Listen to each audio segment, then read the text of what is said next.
Then I will call this PSC meeting to order and begin with items of interest from commissioners. I've got one, Eli. Thanks. Am I on? As some of you may or may not know, I am your liaison to the DRAC, Development Review Advisory Committee, and I've sort of been remiss over the months of not more frequently conveying some of the conversations that happen there. So I'm going to start trying to do that.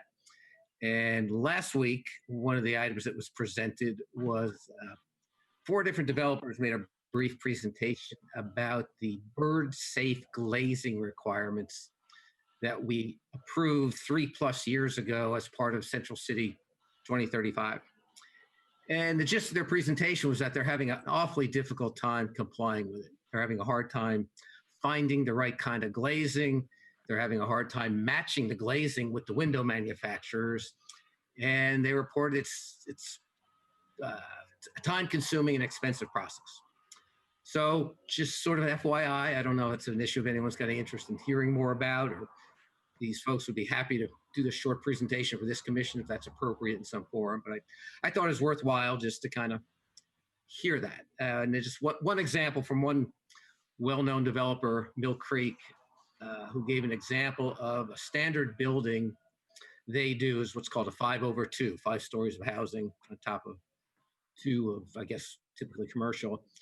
And he said, typically the window package is about $500,000. And he said on a recent project they did, they spent almost twice that sourcing and getting the bird-safe glazing. So that's an added cost in the ballpark of $2,000 a unit. So it's substantial. And that was an item for discussion. I thought I would report back to you because it obviously relates to some work we did 3 years ago. Thank you. And I have a question on that. Is this something that developers can do appeals on and say we will meet the intent of it some other way? I just don't know. You know, I don't know. I know there's been, since we adopted it, there's been an administrative rule, but that, you know, a lot of regulation happens through administrative rules and they don't come back to us. So I don't know the answer to your question, Eli. Maybe staff has an answer. It sure sounds like a business opportunity. Doesn't it? You do it at home, Katie? Maybe I'm going to quit and join and start a business on selling bird-safe windows. No, I always wonder about that when something is such a big, you know, that it's something that we're requiring, and just wondering why the market doesn't jump in there. It'd be interesting to know what's holding that back. One speculation I would have, Katie, is that since Portland is, my understanding, is pretty much the only city with this kind of regulation, we're simply not a big enough market to drive, you know, that side of the business. My understanding is New York City just adopted far more stringent than Portland has, and so and if anybody's going to push the market, I would think New York City might be in a good role to do that. So maybe in the years to come, it'll be more readily available. Well, Jeff, thanks for bringing that to our attention and keep us informed on DRAC. That's helpful to feedback loop. I will try to be more diligent. I miss, and I won't be in the future. Any other items of interest from commissioners? Okay, well, let's go to Andrea for a director's report, please. Oh, sorry, we have a hand raised. I am, by the way, going to look at these virtual hands, so I'll do my best over there. Because I actually, I saw your hand, Steph, but there's some people I can't see on my screen. We have such great attendance. So Steph, please share an update. Sorry, I will adhere to protocol in the future. Just want to, that May 30th is the anniversary of the Vanport flood, and owing to COVID-19, Vanport Mosaic Festival could not be in person, but that they are continuing to do so through the 31st virtually. So that's what I got. Thank you. Any further notes? Okay, Andrea, please. Great. Good evening, everyone. A couple of quick updates. One, I wanted to, I sent this out to you all, but in case you didn't get a chance to look at it, City Council approved unanimously a resiliency resolution last week to prioritize and center equity and climate in all of the recovery work for COVID-19. So the kind of provides a framework and a foundation from which to build to make sure that we are addressing concerns around equity and climate moving forward, any kind of investments decisions and the like. And then today, City Council had a session, the first session, a work session on CARES Act deliberations. And as you may know, City of Portland received $114 million from the first CARES Act. And from that, apparently there's about 70 million that's been it's not yet been allocated or spent for the expenditures for the response so far. So the council will need to decide how to spend those resources. And they had a session, they heard from the county. I think some resources will go towards proposing covering county expenditures, particularly around the houseless, food security and contact tracing and contact tracing program that this county is putting in place.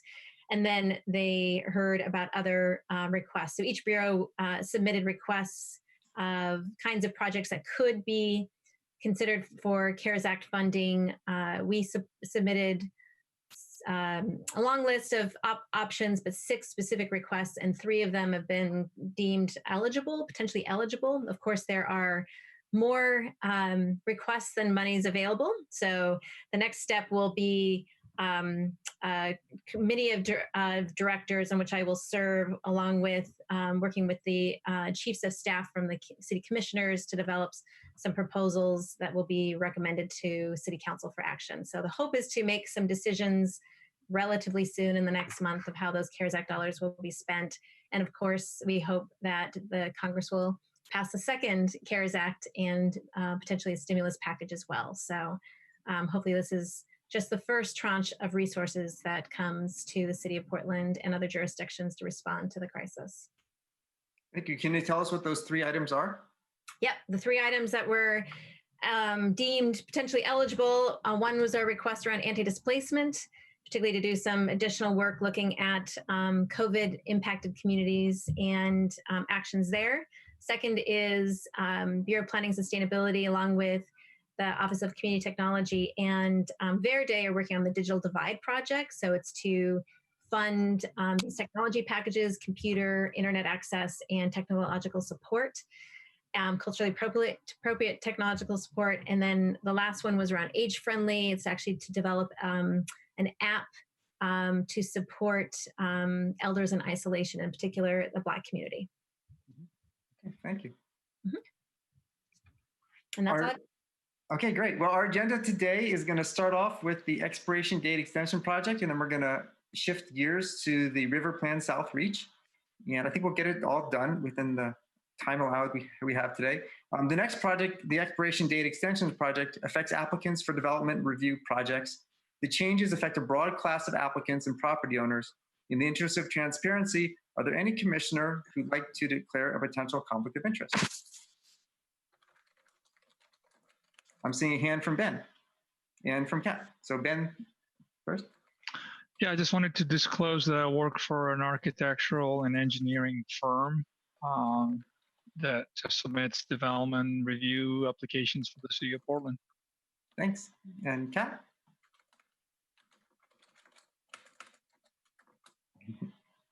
Sorry about that. I too am an architect.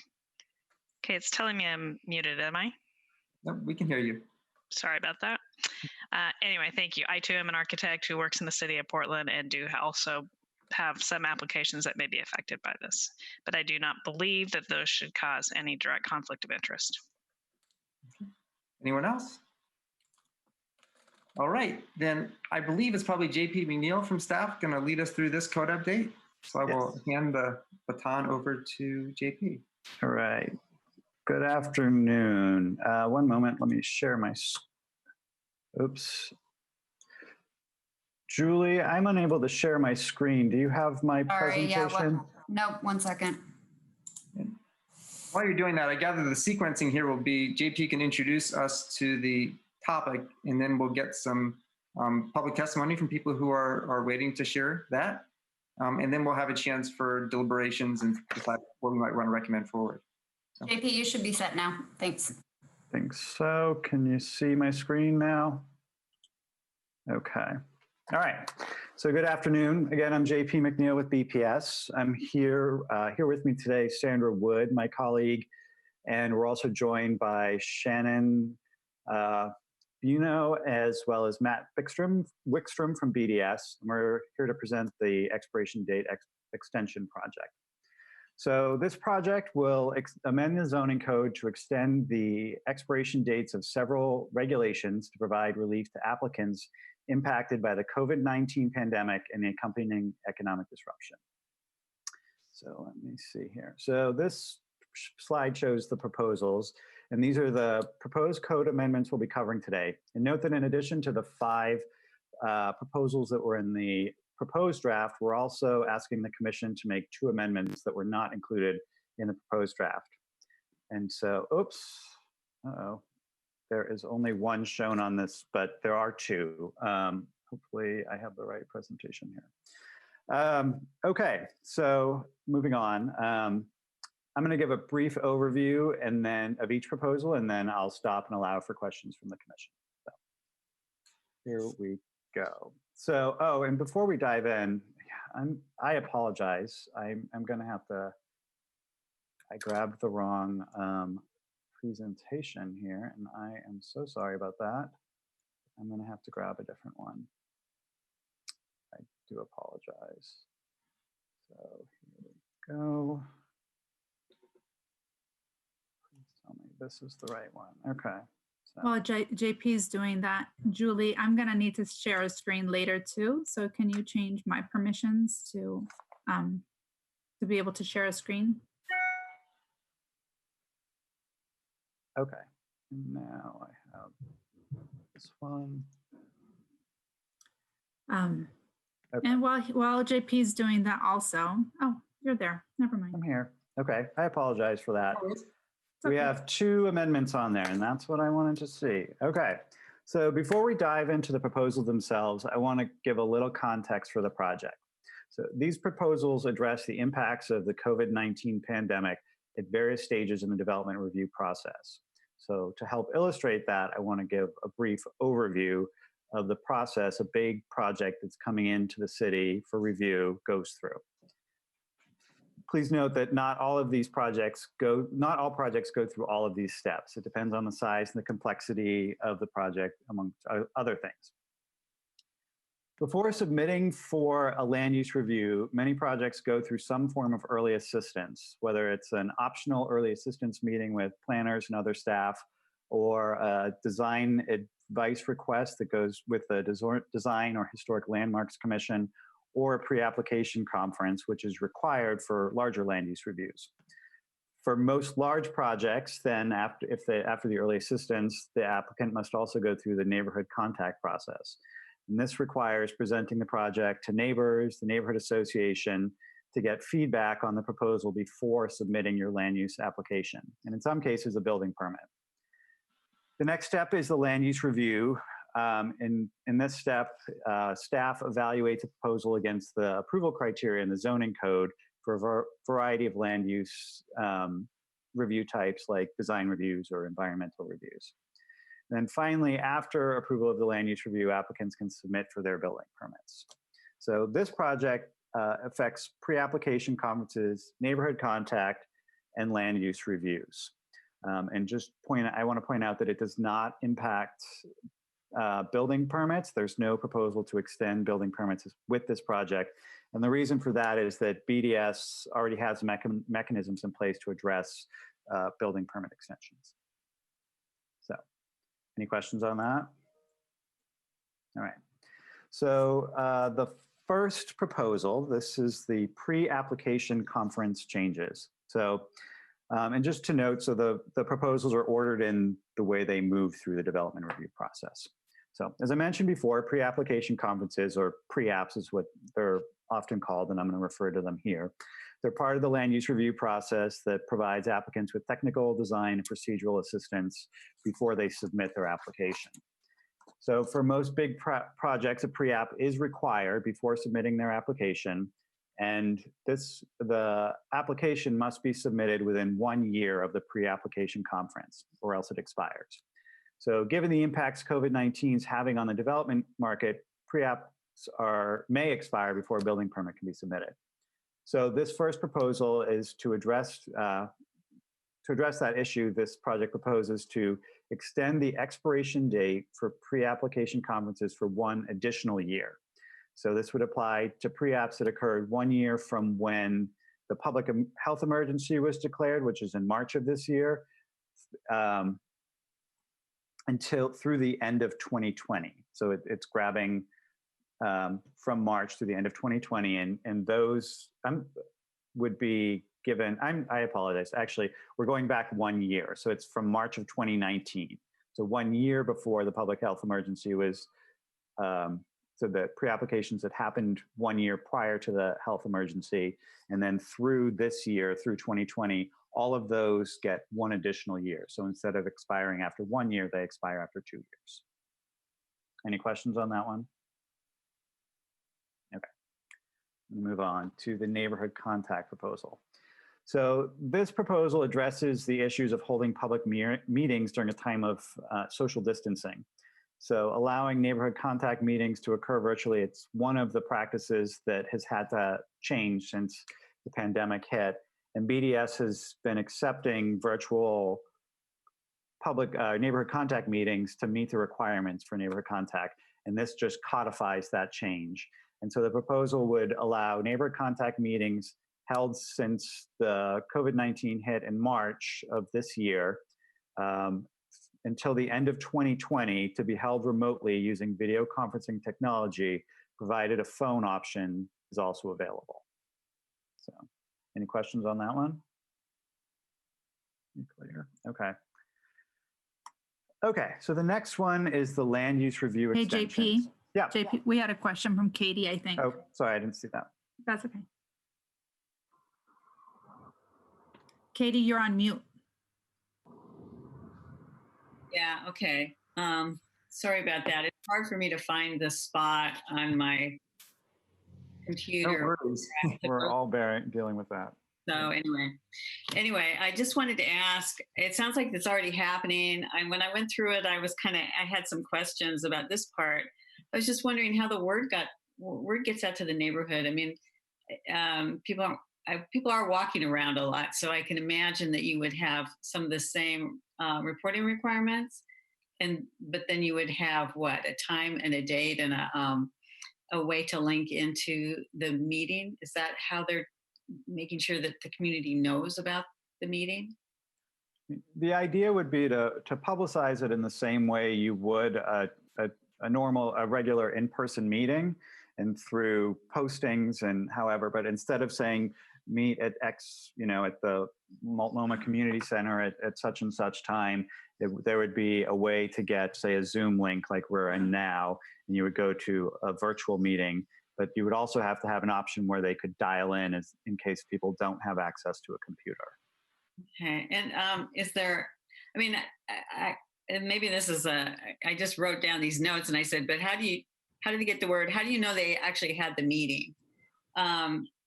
That after they had the meeting, how do they prove that they've had the meeting? Yeah, how do you even know they had it?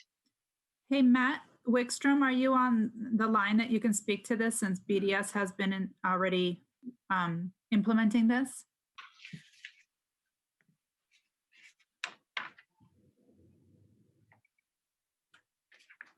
He might not be here. He was on the list right now. Oh, okay. He was having trouble getting in. So when somebody comes in with their permit, to submit their permit, BDS asks for proof that the meeting occurred. And what was happening is that they were getting proof that a virtual meeting had occurred, and the code that didn't allow them to do that. With this code amendment, they can accept that virtual meeting occurrence. Okay. How they prove that, I'm not exactly sure. I don't know exactly what they were doing. I can imagine that they could maybe tape the meeting or, save the meeting. Interestingly, it's probably easier to prove that a Zoom meeting occurred than a real meeting occurred, right? Yeah, you could actually probably do verbatim.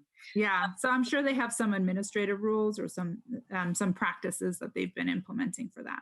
Okay, and I hadn't realized that they'd already been doing them. And that They seems like- did as soon as March hit because, you know, how they didn't want to hold people up. Uh-huh. Yeah. Yeah. So this we're just catching up to that practice. Yeah, so my questions are kind of behind. I was kind of thinking, oh, really? Are they good? Yeah. So okay. Thank you. Thanks for answering those questions. Sure. Okay. And Jeff, you So had a Kevin? hand, but you Yeah. put it down. Okay. Yeah, never. I'll pass. Okay. So moving on. All right. Not having participants. Okay, so next up is the land use review extensions. This one's a little more complicated, so we have a graphic to help explain it a little bit. But to start, so the zoning code, it contains regulations that specify when land use review approvals expire. And most approvals expire within 3 years of the final land use decision. So due to the pandemic, the process of permitting has slowed down. Market conditions are uncertain, financing is harder to obtain, and construction timelines have generally just slowed down. So this means that some land use approvals will expire because it's more difficult for projects to move forward. So given these conditions, it's difficult for applicants to meet their deadlines, and it could increase project costs and delay, and could hinder the city's economic recovery. So to address these issues, the project proposes to extend the expiration dates of land use reviews and preliminary plans, which are subdivisions, approved between July of 2017, which is 3 years back from the effective date of the ordinance, and the end of 2020, and those would be moved forward to the end of 2023 or January 1st of 2024. So if you look at this, you can see that here in the blue period, that's the extension period from July of 2017 through the end of this year, January 1 of 2021. And all of them move to the end of that green arrow, which is January 1st of 2024, and that's when they would expire. So a question about what's included in land use reviews. I think I heard or read somewhere that also includes design commission decisions. Is that correct? Design reviews, yes. Okay. And I saw a reference in the written testimony to master plans. Do they fit in this category, or are they a different beast? That is a land use, what's considered a quasi-judicial land use review. So a master plan that's extending during this period would get pushed out. Is that correct? Master plans, for example, the one that is mentioned in the testimony, the Northwest Master Plan, that has its own expiration date that's built into that, and that's the code talks about that separately, and through that amendment we'll be talking about, because that is a 10-year expiration date, but that is still considered a land use review, and I guess it is a different beast. Okay, so it wouldn't be covered by this particular piece of code that extends these. No. Okay, thank you. Mm-hmm. And just to be clear, all decisions, so in Oregon state law, where planners at the counter are not allowed to make discretionary land use decisions. So the permits that come in, like the building permits that come in for a house, they are clear and objective standards, and they follow a check sheet, and it's just like check sheet, check sheet, check sheet, and it meets it. If there's any discretion involved, then it throws it into a land use reviews. And there are many types of land use reviews. There's environmental review, design review, a zoning map change is a land use review, a subdivision, et cetera, et cetera. So there's lots of types. There's probably, I would say, 40 different types, depending on what the approval criteria are and what we're trying to review. But the commonality is that they all are discretionary, and there's approval criteria and an opportunity for public input. And most, but not all, like the master plans, have a 3-year expiration date. Right. And one more thing to note on the land use reviews is that this project is in alignment with another project for similar land use review extensions that were passed in 2009 and in 2012 in response to the 2008 economic crisis. So at that time, City Council, they first extended the expiration date for land use reviews that were approved in the lead up and in the early days of the economic crisis until 2012. And then when economic conditions didn't improve as they expected them to in 2012, they extended those further by another 2 years until 2014. And I guess I'll pose a question, which is probably a foreshadowing, is that if someone submitted one of the many applications, a complete application by February 2nd to be vested under inclusionary zoning, and then they got the approval sometime after July 2017, then that would be in the batch where this extension would be covered. That's correct. Yes. Are there any other questions on this proposal? Okay, and I will move on. The next one is a final plat extension for final plats. So the final plat process is the second step of the land division process, and it follows the approval of a preliminary plan. So land divisions are partitions and subdivisions. And final plats must be completed within 3 years from the time the city first sends their response to the final plat. So you submit a final application, final plat application, and the city responds usually with a request for information. And from that date, the applicant has 3 years to complete the application. And then within that, or the final plat, and then within that 3-year time frame, under the current code, the applicant is given 180 days to respond to the city with, or otherwise make progress towards their final plat between correspondence. So you have 180 days from each check sheets, they're called, to make progress or to respond to the city to say that you're continuing to work on the final plat. And if not, then the city can void your final plat application. So this project proposes to give a little bit of flexibility within that time frame, and it would grant the applicant 365 days to respond or make progress on their application before it's voided. This change applies to all final plats that are submitted before January 1st of 2021, but it does not apply to those that have already expired or been voided as of the effective date of this proposal, and hopefully in July. Are there any questions on this one? The final proposal that was in the proposed draft is the inclusionary housing extension. So this is an extension for inclusionary housing provision rates. This one's a little different. It doesn't involve the land use process, but it does provide relief to applicants that were impacted by COVID-19. So the inclusionary housing requirements that are here on the screen here, these standards set the rate at which affordable housing must be provided for residential projects with 20 or more units. So the standards outside of the Central City and Gateway plan districts, they're lower than what's required within Central City and Gateway. And these lower rates are set to expire on January 1st of 2021. These rates have already been expired once. They were supposed to expire in 2019, and they were expired by 2 years until January 1 of 2021. So if you see here in Central City Gateway, the number of units, the percentage of units of your project are higher. You have to provide more units depending on the MFI, median family income, than you would in areas outside of the Central City and Gateway. And when this expires, it is proposed to at the end of this year on January 1 of 2021, then citywide, it would be that 10% of units at 60% MFI and 20% of units at 80% that's required in Central City or Gateway.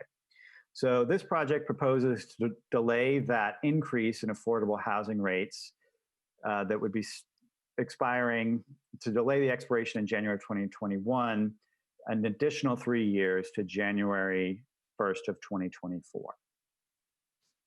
So any questions about this one? Sure. I see Jeff. Jeff? Yeah, just a couple quick questions, Jimmy. Was this something our staff thought would be a good idea, or was this something the Housing Bureau asked us to do? I think it was a little bit of both, the provenance of this. Sandra, can you speak to that at all? Yeah, I think Tom is on the call too. Tom Armstrong, as you know, is our lead for inclusionary housing. He had brought this to our attention and was wondering if we should include it with this. He worked with the Housing Bureau to make sure that they were supportive, and they were. So I have one question, and Tom, I know you're going to appreciate this, and you probably knew I couldn't let something with IZ go by without a question. So if the decision was made that it's going to be beneficial to not increase the inclusionary housing rate for all the reasons we talked about, we want to make sure we want to do all we can to keep housing production going. So the decision is it will be beneficial to not increase the rate. Would it not be more beneficial to lower the rate? And before he speaks, I'm going to say, not with this project, it wouldn't. Right. So that's a political decision, not a policy decision. Yeah, I would agree. I mean, we just identified that these lower rates were going to expire at the end of the year. And, you know, as you said, sensitive to the issue of increasing costs in the middle of a recession didn't seem like an appropriate thing to have happen. And we had a vehicle to just extend what we're doing now. I think you start to raise questions about what else can we do to decrease the cost of housing development. And I think that's a separate discussion and a more in-depth sort of policy trade-off discussion, similar to your comments about bird-friendly glass, that is sort of a larger conversation. Fair enough. And I would only make the point that we have raised over the last going on 2 years of briefings from the Housing Bureau. We've been told we're going to do a deeper dive into IZ. We're really going to sort of analyze what's been happening. And we're still waiting for that. So, and I understand that the study that they talked about a year ago hasn't happened, or is that correct? They're not doing that study. Remember, they were in front of us about a year ago, and they said they've got money. They're going to do this sort of deeper dive into, you know, what's happened with IZ, the impacts of IZ. That, I take it that's not happened. Yeah, it is on hold for a variety of reasons, both in terms of funding and staff bandwidth, and right now just turmoil and uncertainty regarding about what housing market are we going to study. Because of all of the uncertainty over development right now.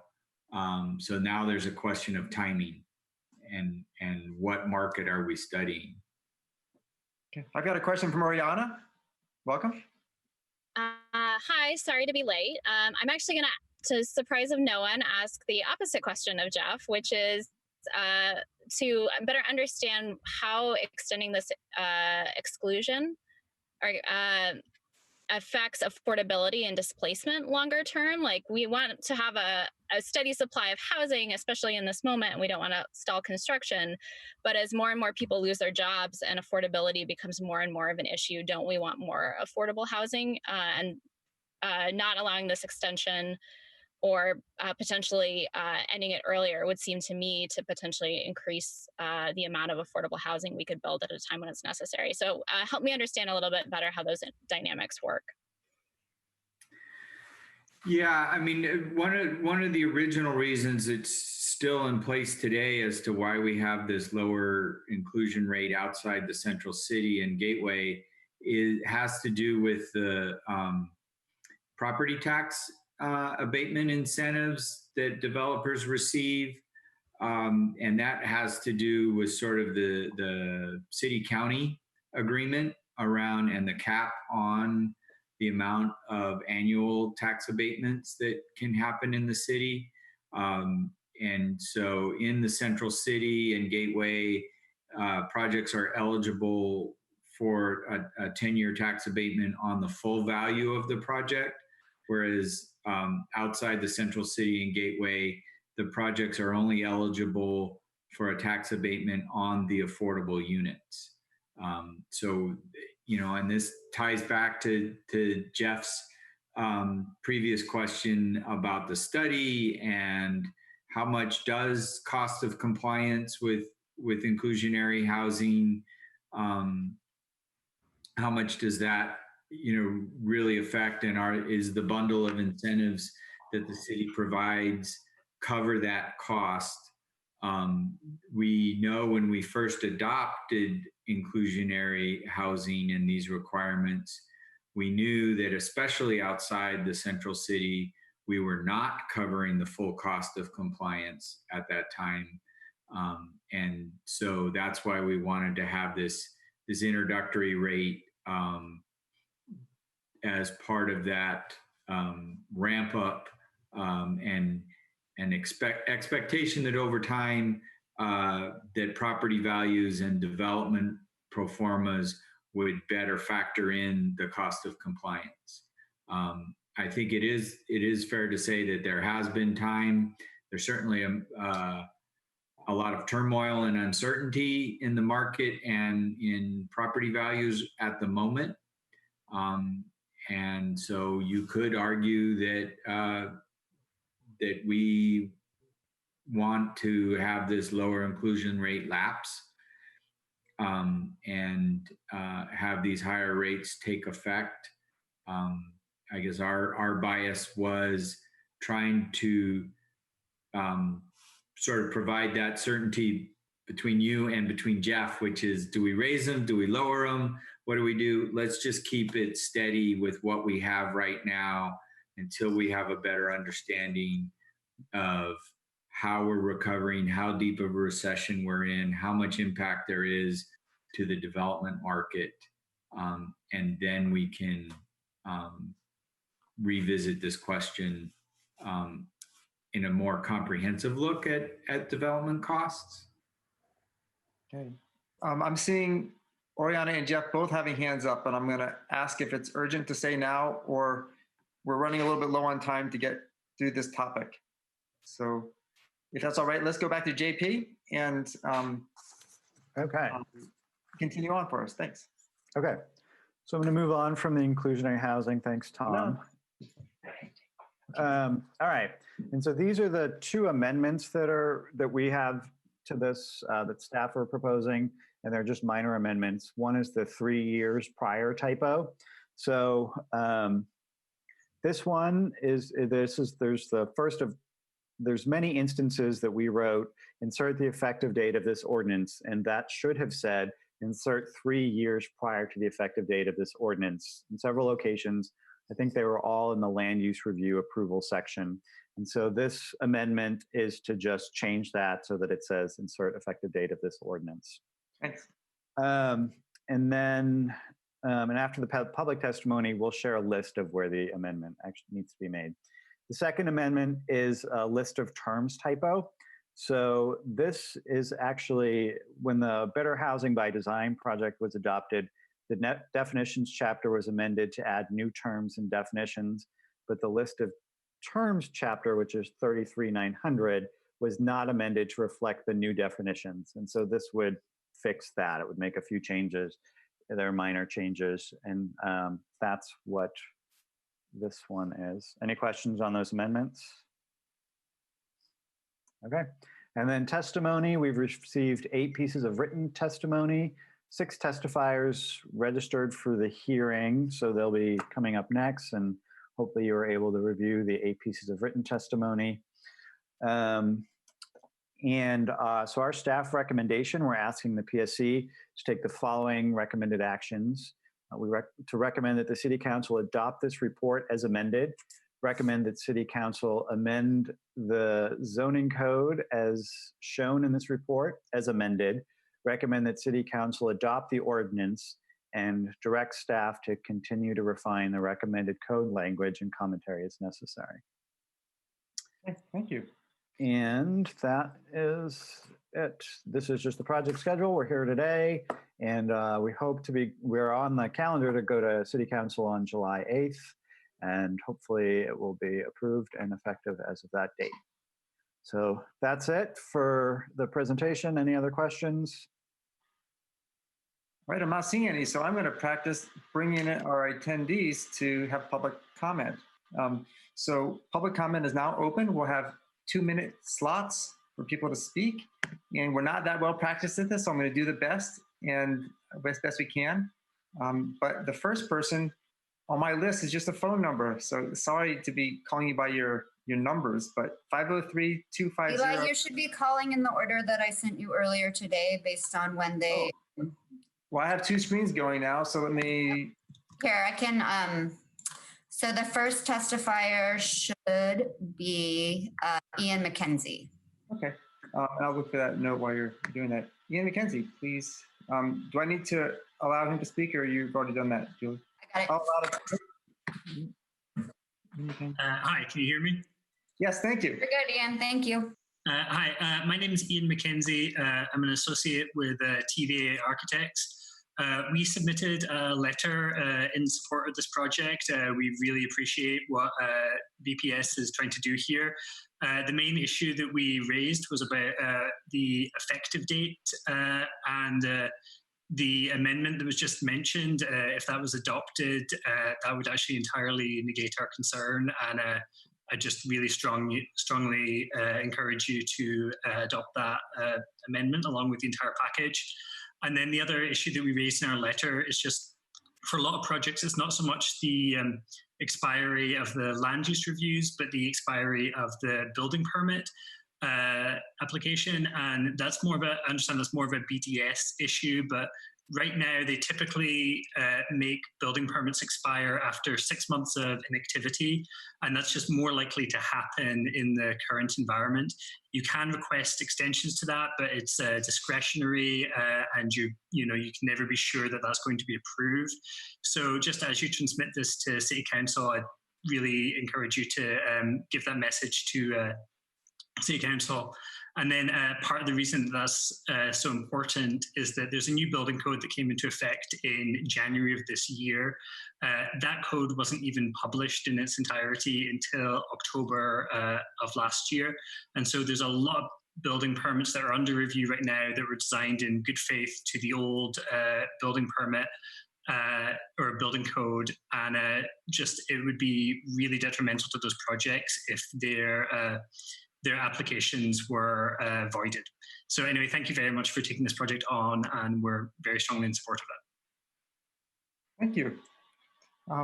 And Julie, I've not yet found that email you sent. So I see, is Dawn? Okay, so next we're gonna go with David Miner, and David must be the phone number that we see. So I'm gonna allow this one to talk, and hopefully it's you, David.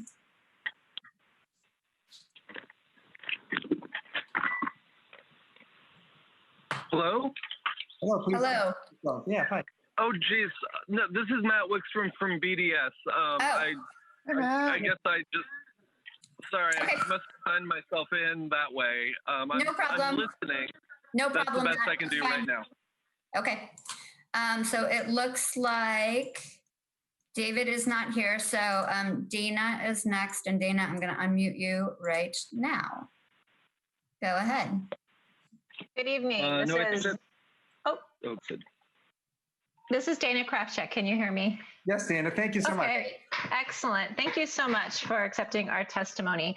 I have two separate amendments that I'd like to talk about on behalf of two different clients, and we submitted written testimony and the text of proposed amendments.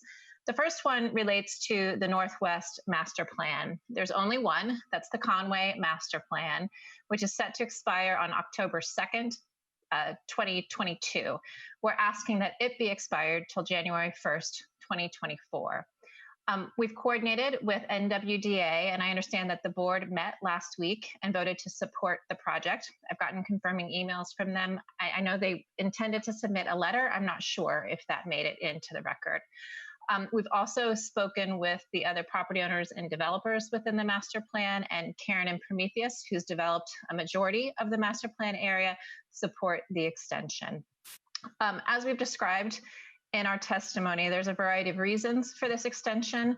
The master plan was adopted as an overarching approval with cohesive design guidelines, shared FAR, assumptions for financing a local improvement district for over $7 million of transportation improvements. And this extension will also ensure that the public park is included as envisioned. Essentially, this extension is needed to avoid piecemeal development for the last projects within the master plan. Commissioner Smith raised a question about whether or not the master plan would have been covered by the general extension. And quite frankly, I had that same question. But because the code section describes land use approvals generally and then lists specific examples of types of land use approvals, such as a conditional use master plan, we thought it would be more clear if the Northwest master plan was called out specifically. We're running out of time, Dana, so if you could wrap up, that'd be great. Okay, and then it also provided us a chance to vet it publicly with NWDA. If possible, because I do have a second client and amendment, I just put it all into one letter. Could I have just another minute or so to talk about the other amendment? 30 seconds, so see what you do. Okay, great. So the next one is about non-conforming upgrades. And this falls not into the discretionary land use review category. This is more like a building permit. The only difference is there is no opportunity to extend a non-conforming upgrade covenant like there is to extend a building permit. Some of you might be wondering, what is a non-conforming upgrade covenant?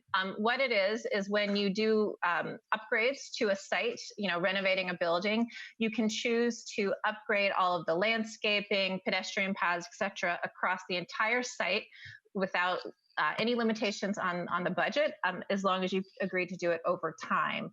The same COVID-related restrictions that are impacting development and land use permits is affecting the compliance with non-conforming upgrades. So we'd like the extension applied to those upgrades also. It's a technical fix. Get the letter there. Pardon me? We did get the letter from you. That was fantastic. Yeah, so it's a technical fix, but it's very meaningful for clients to avoid enforcement. Okay. Thank you so much. All right.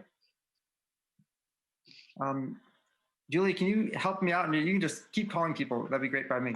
Okay, next up is Allison. Give me 1 second. And Allison, you're all set. Okay, can you hear me? Yep, you're great.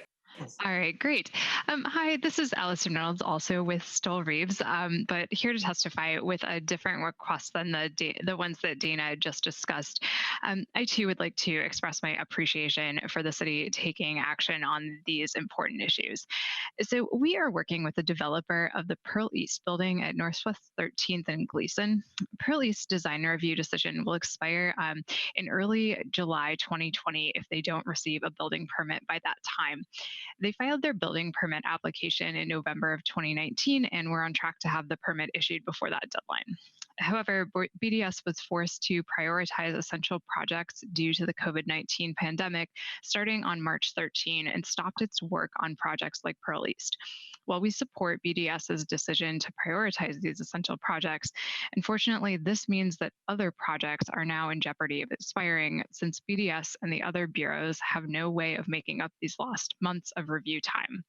To address this issue for Pearl East and other projects facing the same dilemma, we're asking that the exception for land use reviews being proposed here under section 510, 730, 130B1B be backdated to begin on March 13 when BDS's process changed, rather than on the date the City Council actually enacts this ordinance.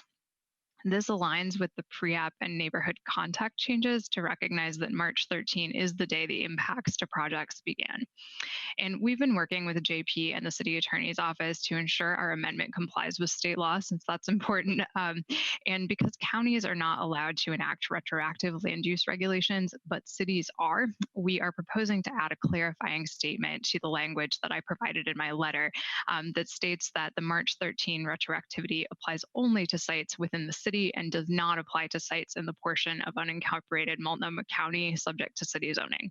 Those sites would just be subject to basically what's in the ordinance right now without the amendment. Okay, thank you very much. Thanks, Eli. Well, Allison. Who is next? Next up is Michelle, and Michelle, you should be all set. Hey, Michelle, thanks. Hey there, can you hear me? Yep, you're great, thanks. Okay, wonderful. Thank you and good evening, Chair Spivak and commissioners of the Planning and Sustainability Commission and the Bureau of Planning and Sustainability for bringing this project forward. For the record, my name is Michelle Vivas and I'm testifying on behalf of Douglas Wilson Companies. Douglas Wilson Companies is the court-appointed receiver for the property at 1400 Northeast Multnomah Street, which is approximately 5 acres in the Lloyd District across from the mall and is currently a surface parking lot. The project, a new multi-building mixed-use development including housing, was approved in September of 2016. Our role as court-appointed receiver is to enhance the value of the loan and ensure the project is consistent with city policy. This is a project that received the support of the Lloyd District, Sullivan's Gulch, and Kearns neighborhood associations. We find ourselves today in the position of finding a new developer for this project. Unless we are able to maximize the value of the permits, coupled with the economics of the loan, it is likely the property will continue to sit fallow for years to come. As the court-appointed receiver for this property, our responsibility is on behalf of the lender to preserve and enhance the value of the collateral for the loan. At a time in Portland's history when housing and commercial development are greatly needed to bounce back from the economic impacts of COVID, it is critical to protect local market asset value and capture development opportunities that translate into a boost to the local economy. The draft proposal would amend zoning codes for land use reviews to provide projects more time to endure the current state of the market in the midst of a great economic uncertainty that acknowledges the impact to city permitting infrastructure to ensure the development projects in Portland continue moving forward, which is critical to this economic recovery effort.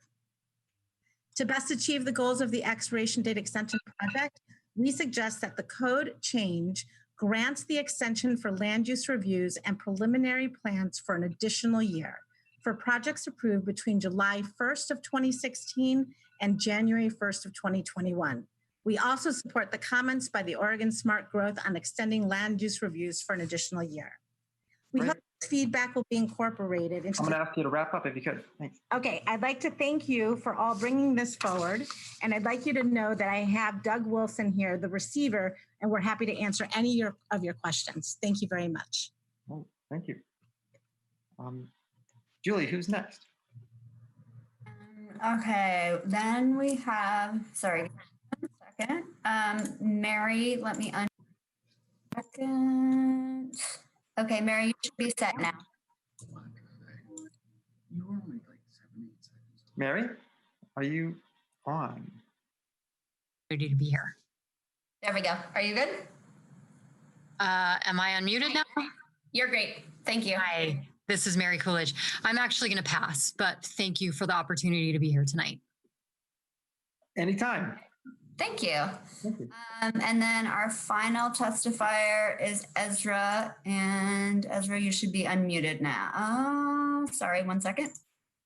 All right, go ahead. Awesome. Well, thank you, Julie, and good evening, Chair Spivak and members of the commission. It's nice to see you all here tonight, and thank you for working under these difficult circumstances. We really appreciate you continuing to move forward important pieces of legislation. We just want to express our support for the work that's before you tonight. I think as staff articulated, this is the type of work that we need, especially in difficult economic times, as shocks to financing kind of come to bear, and as we grapple with more difficult construction timelines and kind of concerns with wavering consumer demand. We want to ensure that projects in the pipeline are able to continue. I'd also like to note that we support the March 13th backdating, recognizing the fact that BDS grappled with some incredibly difficult technological issues, which inhibited it from processing applications at the beginning of the COVID-19 pandemic. We want to ensure that projects that were impacted then, but before the city took the steps declaring the emergency, are able to take advantage of the same continuations. So thank you again for your work on this, and have a good evening. Thank you, Ezra. So Eli, that is all of our testifiers. And if you want to close testimony, we can move on then. I will close oral testimony on this, and I guess can I make a decision a little bit later on with discussion of the PSC whether to close written testimony as well? Or do we need to close written testimony before we deliberate? We have a process help. Yeah, think we want to close the written testimony. If you're going to make your recommendation, you need to close it now. Right, before we start deliberating. Okay. Then I will close written testimony and oral testimony for this project. And I would like to ask if, I know some staff has been working like crazy to try and summarize some amendment ideas that have surfaced so far. Is there anyone on the commission who would like to, maybe I'll change the order on this. Staff, let's see what you've already assembled for us based on your reviews, and then I'll ask the commissions if staff has a complete list right now. That sounds great. So that's my cue. Hi. Hi. I am going to share my screen. And I only have one screen here, so I'm going to try to move you all off of the screen so I can actually read it. So this is, can you all see that, or do I need to zoom it? Is it okay? Yes. Yes, zoom it. Yes, we see it. Oh, you see it. Okay. So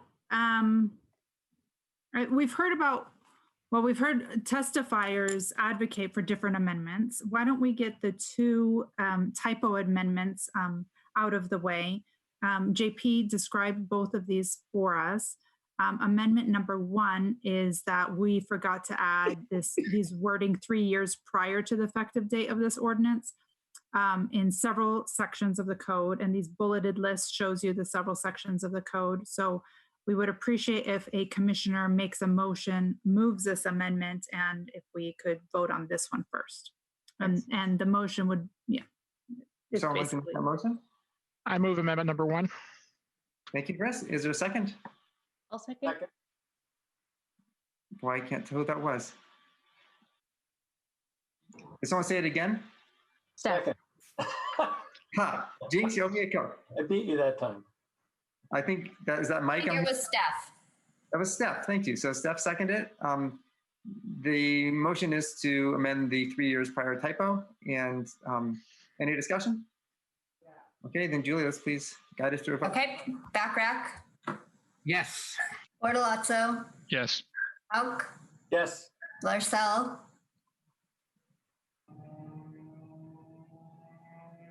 Mute. Yes. Nagnera, Yes. Routh, Yes. Schultz, Smith, I'll just note that there's a typo in the typo. I assume in 2 places that should say conjunction, not conjunctions. But with that elucidation, I'll vote yes. great, and Spivak. Yes. The motion passes unanimously. And let's go to amendment 2.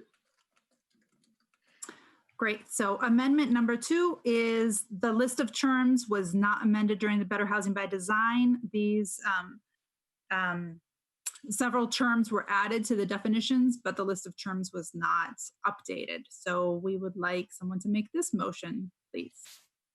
So this is not strictly COVID related. We're cleaning up something else. This is not COVID related at all. This is, we were working on some update pages and noticed this discrepancy. Okay, I'll move amendment number 2. Okay, thank you, Chris. Is there a second? Second. Hauk. Second from Hauk. Thank you. Any discussion? I have a quick discussion note. Yeah, Kat. Just as a reminder to all that with this amendment, we have now opened this up to items outside of COVID purely related. So there'll be other amendments that will be a topic of discussion. And to that point, thanks staff for opening that up. There is sometimes, we did not have to include this in this project. There are sometimes real typos that we see in the code, and Shannon Buno and I sit down and decide, is this a real typo, and can we show that there is that the legislation and the commentary and what council adopted really didn't mean for this to be a 2, it meant to be a 3, or numbering situations, and we correct those as typos. This, we made the decision, it's not really a typo, it's just a step barely above, and without another code I did not want to include it in residential infill, let's just say that. Right. Well, I will accept it. Sometimes during COVID, we do cleaning house, and that's a little cleaning house. Are there any More discussion? All right, Julie, please call the vote. Great. Backrack, Yes. Borlazzo, Yes. Hauk, Yes. Larcel, Yes.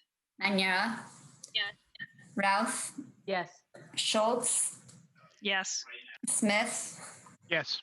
Spivak. Yes. That motion passes. And now let's get to the additional ones that we're working on. So this is an amendment that we heard from Commissioner Spivak that he might be interested in pursuing, so we drafted it up. I can Commissioner- describe it. Okay. So I will make a motion that, and I'm sure the staff, I have not actually seen how staff drafted this up yet, so I'll describe the intention of it and we'll see how it It's goes. this yellow part.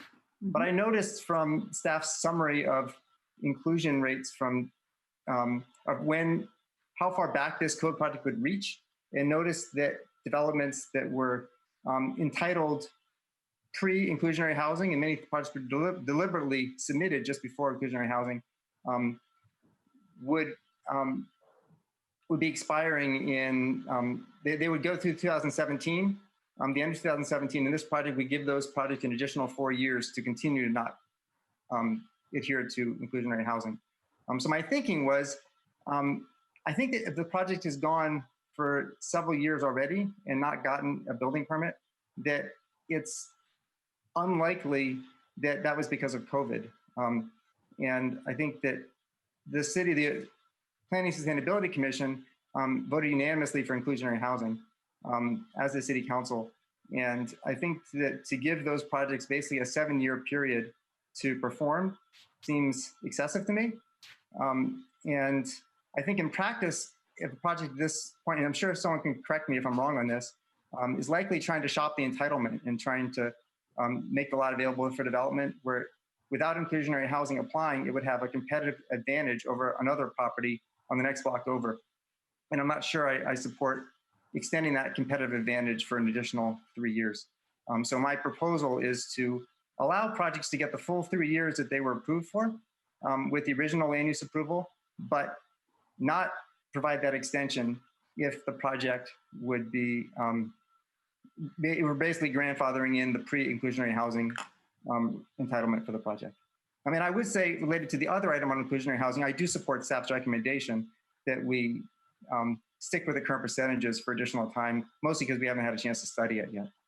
So that's my proposal. And I think as I'm saying this, I'm looking at the language, and this exception does not apply to the final decision for any design review that was deemed complete prior to February 1st, 2017, and approved new buildings with 20 or more dwelling units or alterations to existing buildings that add 20 or more dwelling units. So I think staff's basically excluded projects that that would have been able to take advantage of the IH provision.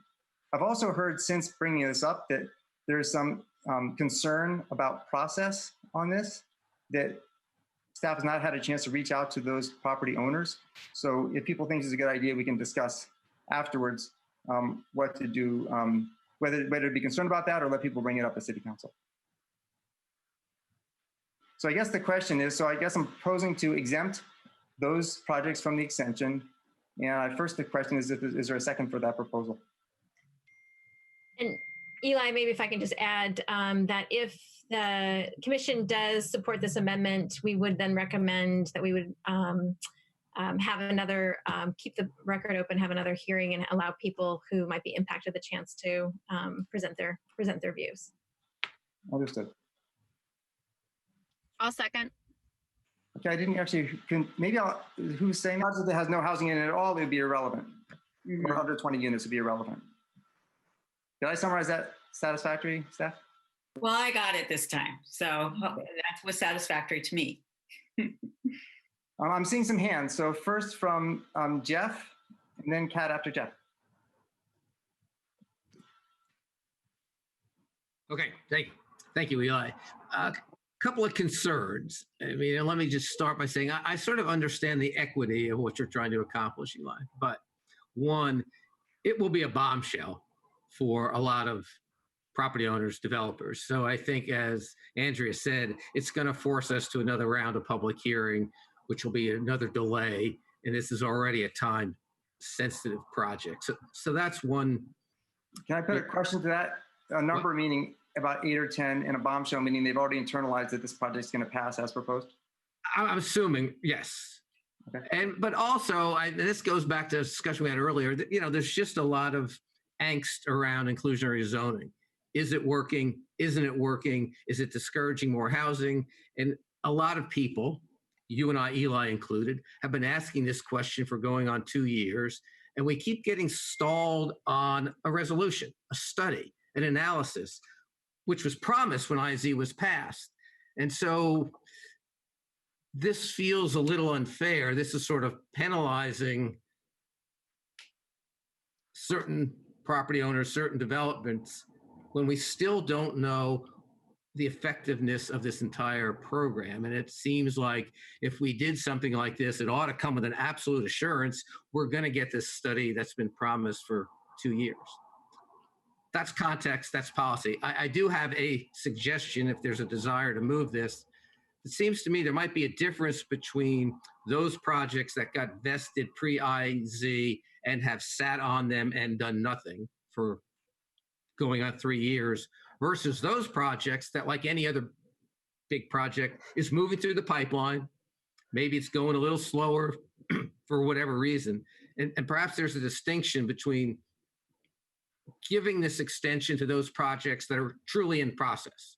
I'm not sure what in process means. Maybe they've got a building permit, or maybe they're working towards getting a building permit, versus those projects that have just sat and done nothing and are trying to take advantage, the way you said, Eli, of marketing a piece of property that is more valuable because it's vested pre-IZ.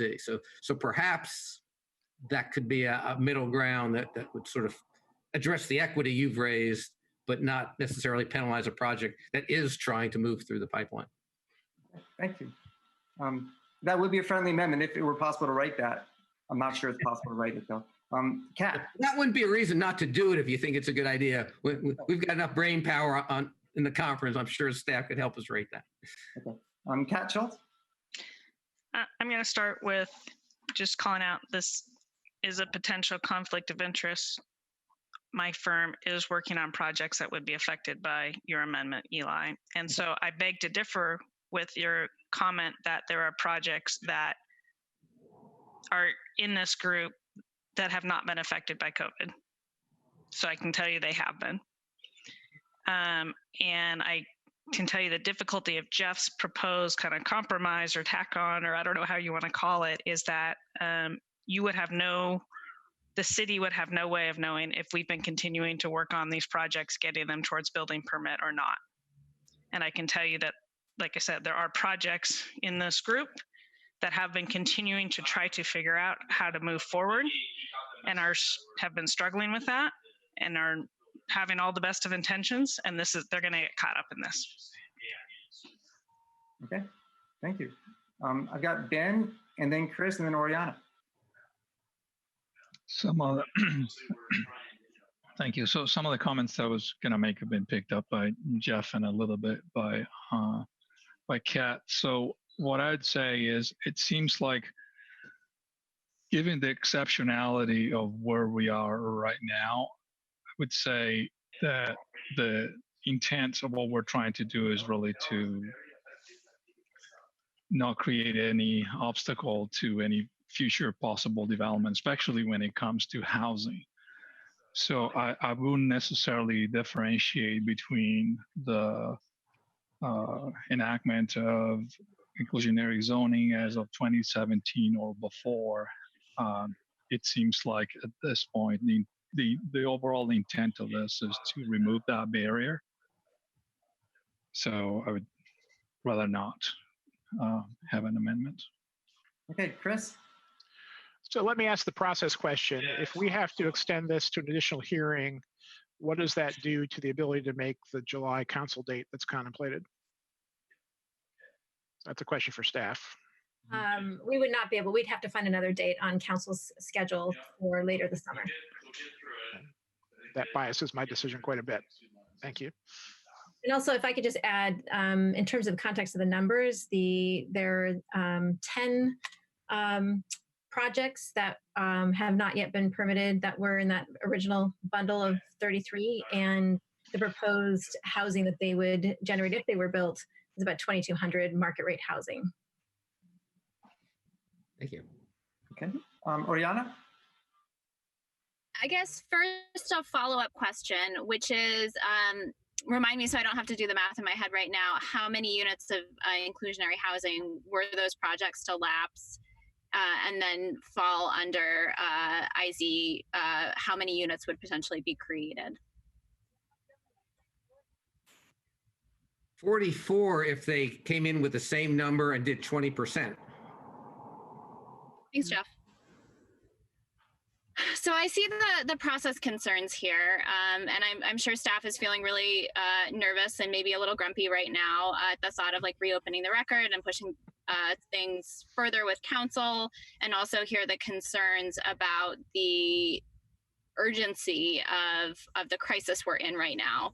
But I guess what's kind of sticking with me a little bit in this conversation is like, where are we putting the supports? And I know that the Bureau of Planning and Sustainability is not necessarily in charge of housing stock or supporting housing or affordable housing in the way that the Housing Bureau is, but I think we still have to ask ourselves, are we helping things at the top and hoping that housing supply and the market will trickle down and that will lead to more affordability? Or are we actually addressing the affordability issue that's coming up for so many families and really dealing with where the crisis is hitting in many ways hardest communities that are already deeply impacted? So I think where I lean and where my second comes from in just saying, where are there opportunities to create more true affordability and not just let the market solve things for itself? And appreciate if folks are not in agreement with that or frustrated with the vote that will come. But I think based on the positionality I hold on this commission and some of the values that come around who we are helping, I would like to see a package come before us that is more focused on helping the people who are going to be most deeply harmed. And everyone is harmed in this crisis, but there are some communities who are already being displaced and already losing their jobs and struggling to make ends meet in ways that I would hope we can focus in our decisions and our work more fully. And Aria, I need to give a math correction. It's 440, not 44. So that even makes your case stronger for you. You, Jeff? Yeah. Okay, are there other, I will say that I am, staff has asked that we open the record up if we take this on. I don't know that we, I think that traditionally, if people have, any amendment we do, it can have winners and losers, at least as perceived, and they oftentimes go to city council to register their discontent or their content with our finding. I understand that with this code project, to Chris's point and to Andrea's prior, is that the hope is to make this a clean project for city council, so they don't have a lot of people going, although based on some letters we received, that may be happening no matter what. So I guess I'm inclined, maybe we should do maybe I could ask for a straw poll on this. Because if we actually voted for favor, then we've got the whole question of participation. So I'm going to ask people who tend to support this to put their hands up, their virtual hands up. Hey, Eli, I just wanted to say that I'm just feeling like I should abstain, which I realize counts for probably a no vote. So I'm happy to leave the dais just to be really clean. Okay, no, that's not, thanks for bringing that up. Okay, Yeah. so I'm seeing 2 or 3 yeses, and if I put my, and I'm seeing by elimination, I don't think it's going to quite carry. I'm just scanning through here. Don't we have to vote on it if we have a motion and a second on it? Unless I withdraw it. Oh, okay. Is that right? So I'm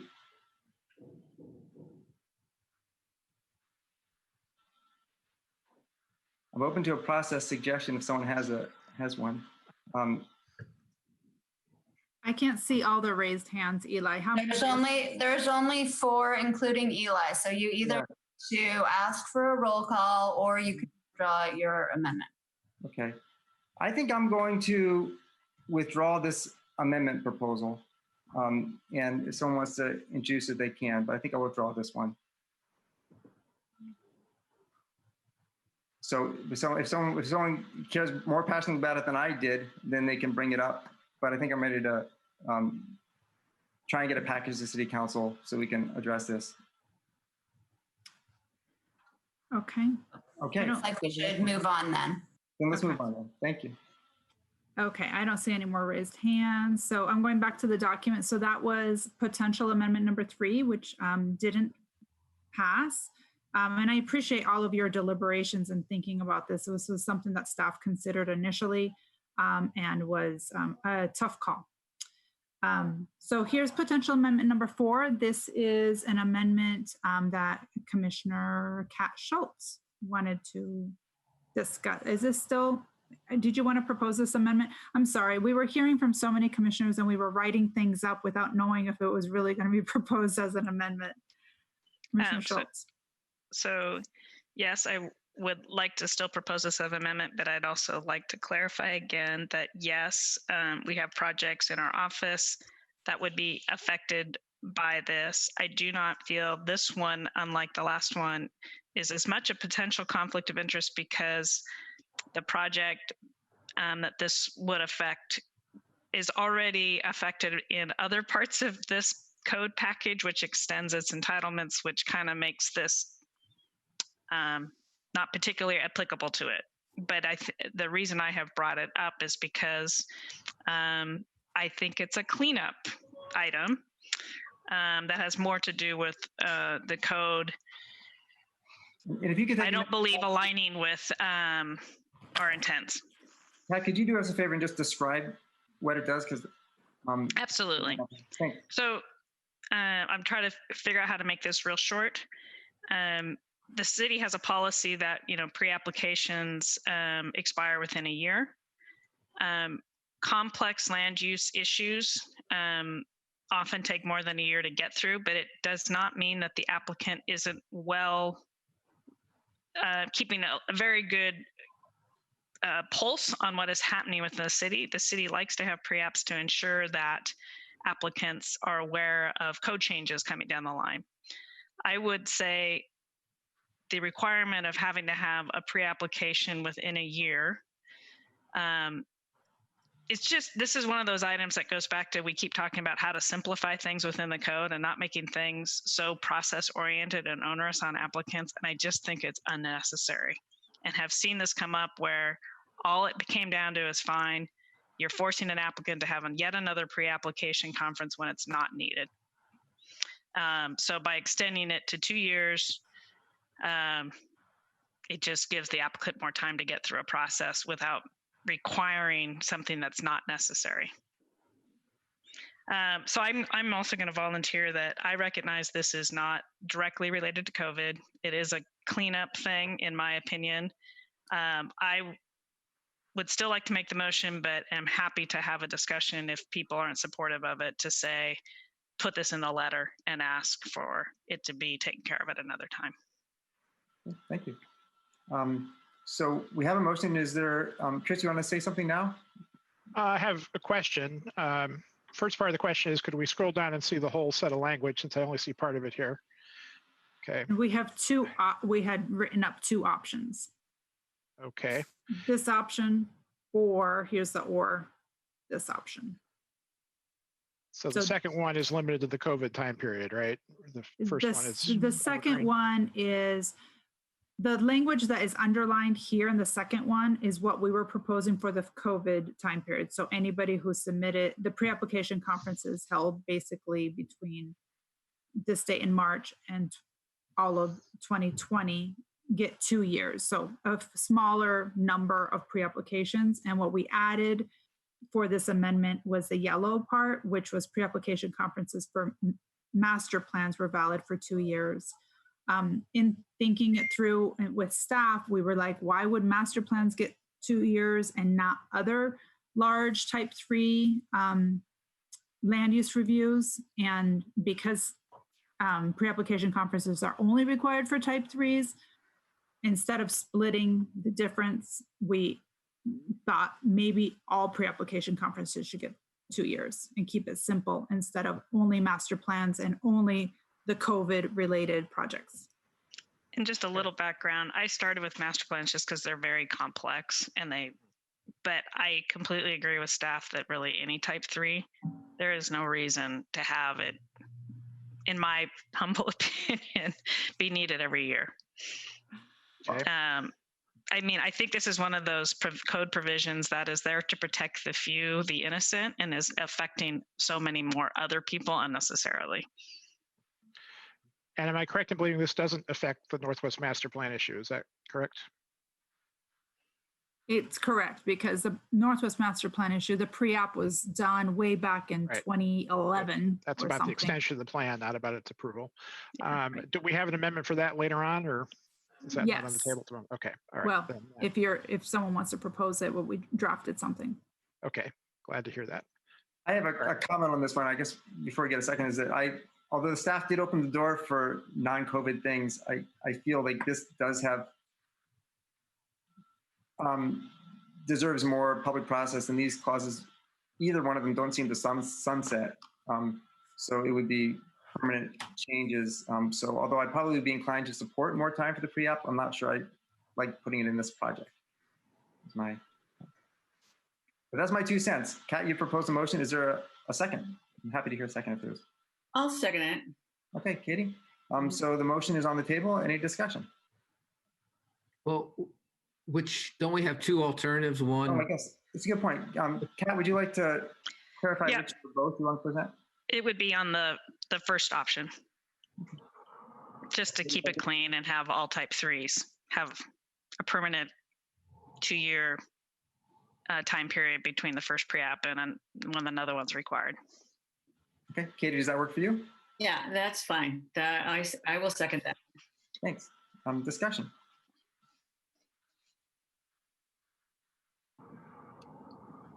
I'm not seeing any. I had a question, and I have a little hand up. Just what is there a counter argument to it? Is there a reason why we wouldn't approve this?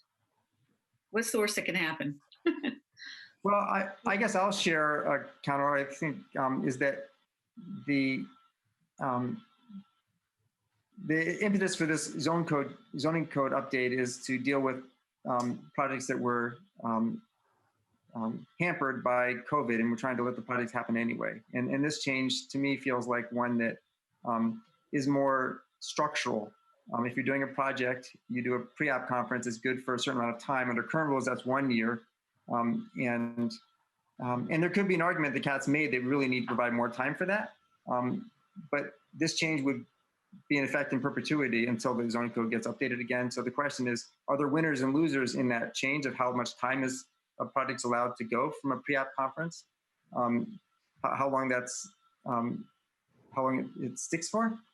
And there might be projects people want to hear what's happening in the neighborhood. They want to know what's happening. And if the pre-app, I'm going to have to ask staff give the case for what the difference is between who the winners and losers are for 1 or 2 years. JP, do you want to take this one? Yeah, hang on. I'm getting myself on here. Well, I think that one point to make, there's a couple points. One is that sort of what Eli was saying about neighborhood getting public involvement and getting the community involved. And so the longer the time frame that goes out from when the time frame between that, but there's also the issue of codes and regulations changing and the timeliness of pre-applications. And so the further that you move the pre-application from the permit being submitted, the more that things can change over time. And often applicants are coming in and looking to staff for expected changes. And so staff don't know what's changing in the future when you have it further out. And another is that just, the goal of this project is to keep projects alive and move things along and not to be making wholesale changes to the code. And so we're trying to move things quickly and not have things controversial that are coming up. And finally, the pre-application, well, I think that's all I have to say on that. But I think that it would be, if we're making this big of a change to the code, then it does open up, it needs to be looked at more holistically, I guess is the way to put it. Eli, can I make a quick counterpoint? Yeah, sure, Kat. I'll try to keep it quick. First of all, the public process option, if this is for type 3s, there are more public process that comes along after the pre-app. So I don't think that it affects that. You still had public process. It's just a project in the works. The second one about, again, the code changes, any project that, like I said, I would say the majority of applicants, I've already stated this, are very closely watching any changes to any type of land use and or permitting for their projects, because that's part of our professional responsibility. So this is like a whole process added onto an application for the few who aren't in the know, or aren't, I shouldn't, in the know is not the right word to say it, aren't tracking well. But I have to say BDS's staff does an amazing job at supporting applicants through the entire process. So I just feel this is an unnecessary part of the process. I absolutely agree, as I started out saying, this may be extending the scope of this project more than certainly the intent, and I recognize that. But I still wanted to bring the discussion forward. Okay. Oriana? A clarifying question for JP. Do you feel like this will delay things with council if we were to move this as part of this package? If this pivot would potentially make this a project that is less viable and can't move at the speed that it may need to? I don't think I can answer for what I think council will do, but I do think that this hasn't had any public process, and it's a fairly big change without a public process. So it follows that it could delay things because it's something that is bigger than what we were anticipating tackling with this project. And I'll add to that is that the 1 year has been in the code for a long time. The reason we require pre-application conferences is so that the applicant can be prepared when they submit their land use reviews. So if they haven't been prepared in 2 years, definitely a lot of things could change in that time period. I don't think the public necessarily would push back on us, Oriana, because they don't really participate in pre-application conferences. They see them, so then they can see what's happening. If we got pushback, I would anticipate it would be from the service bureaus, because this isn't just a conference between BDS and the applicant. It's with the Housing Bureau, it's with PBOT, it's with BES on all of the stormwater issues and that. And, there's codes that we're changing, and there's also administrative practices that they're changing. And that's the type of information that they provide at these pre-app conferences. Right. May I follow up? Oriana and then Steph. Yeah. Yeah. So I think my initial thinking was along the lines of, this makes some sense. We've already opened up this project outside of its intents in a slight way to make a small technical fix. This may not be such a technical fix, but my organization has gone through a pre-application conference with a solar project we've done, and as a result are following things pretty closely, that it feels like it's in some ways a good faith effort to begin tracking a project and doing the work that is necessary. So I would believe Kat and trusting that most folks who are doing a pre-app conference are going to follow things well after that. But I think where I veer now in terms of this may be just too outside of the scope is that concern coming from Sandra around if other bureaus are going to feel like this is going to impact their work negatively, then this feels like something where we may need some more internal process to address. It's hard to have the code open and not make a change that makes a lot of sense and will ease projects and may ease them in ways that are not directly COVID related, but will take tension off of a situation that is already just very, very tight and pressured from all angles. So I guess I was initially leaning in favor, and now I feel like we should probably avoid the internal issues that may come up for the city in moving this quickly as a part of a project that needs to move quickly. Okay. Steph? Thank you. I've also been in this conversation weighing between is this housekeeping? Is this more substantive? I guess maybe a question, assuming that there are impacts that this is something that may need to be revisited because that question is now on the floor. Like if this were not to move forward today, is there a mechanism like when might be a future conversation where we could look at the pre-application conference validity? Eli, if I could just respond to that. I think we can absolutely look at this issue. I don't know quite what package it would be. We'd need to find kind of the right zoning package to bring it, to align it with, but we can absolutely look at this and would want to kind of take the time and have the kind of input from folks who would be potentially impacted. So if the commission is interested in us taking further look at this, we can do that and share more about kind of timeline and what package we could bring it back with. Okay. I'll weigh in that I've become convinced that it's really an internal discussion for the city. And if we recommended this for inclusion with this amendment, then city council could hear backlash from the bureaus in-house, and they could just strip it right back out of the project. So I'm kind of inclined to let that process unfold, so that I'd be supportive of it. Any other comments? Then I see Ben, and then we'll wrap this up and try a vote. Well, like other commissioners have been going back and forth on this, on whether, this really pertains to the issue at hand. Well, really thinking it through, I do think there is public process after the pre-app to guarantee that the public has a chance to weigh in.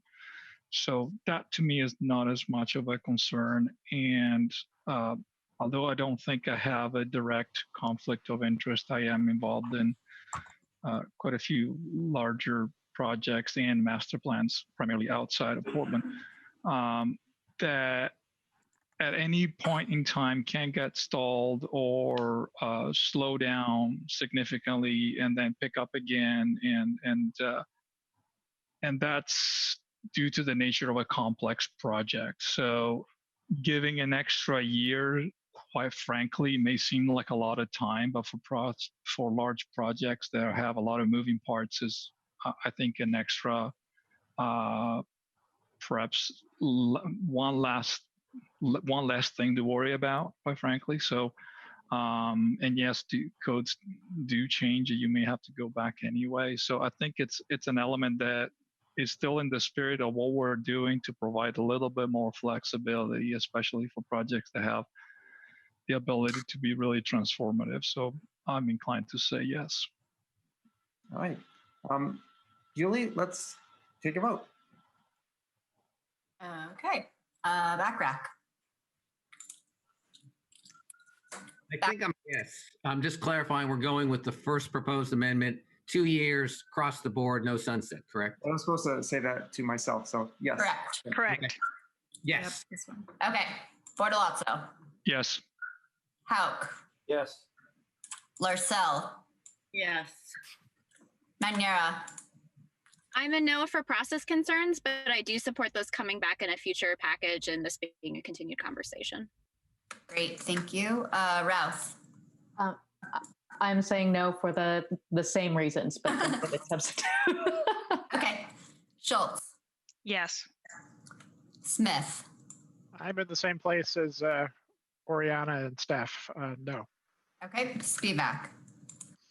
I'm going to appreciate that I'm not the only person who sometimes does scope creep, and I'm impatient, and I'm going to say yes. And if there's process issues, I think it's likely to become between the bureaus, and City Council will hear about it between now and then. So I will vote yes. So that passes 6-3, and let's move on to the next one. Just kind of do a quick time check. We're about 35 minutes behind, and two of our guests will have to step off soon, who are joining us to talk about Southreach and houselessness issues. So I just wanted to, can we wrap this up in the next couple of minutes? I don't know how many more amendments we have for consideration. Well, we don't have any other amendments from commissioners. We had drafted amendments based on the testimony that we received, 2 amendments. This one is about the non-conforming upgrades option, which I think will requires some conversation because commissioners need to get up to speed on what non-conforming upgrades are and what option 2 is. The last amendment is the Northwest Master Plan. So maybe a way to do it if any commissioners wanted to sponsor the non-conforming upgrades option 2 amendment, we would know we'd need to spend time on that. If none of you want to sponsor that, then we can just move on to the master plan one, which sounded like Commissioner Smith was interested in. That would be a quick sponsor the option 2 because I think it ties right into what Chris is going to be proposing on the Northwest Master Plan. You do want to sponsor that one? Yeah, sure. So that means we have Sorry, I saw the crestfallen look, Sandra, but I think it goes with the other piece of the pie. Sorry. Question of timing. If our next meeting is on the 9th of June, it's hitting to City Council on July 8th.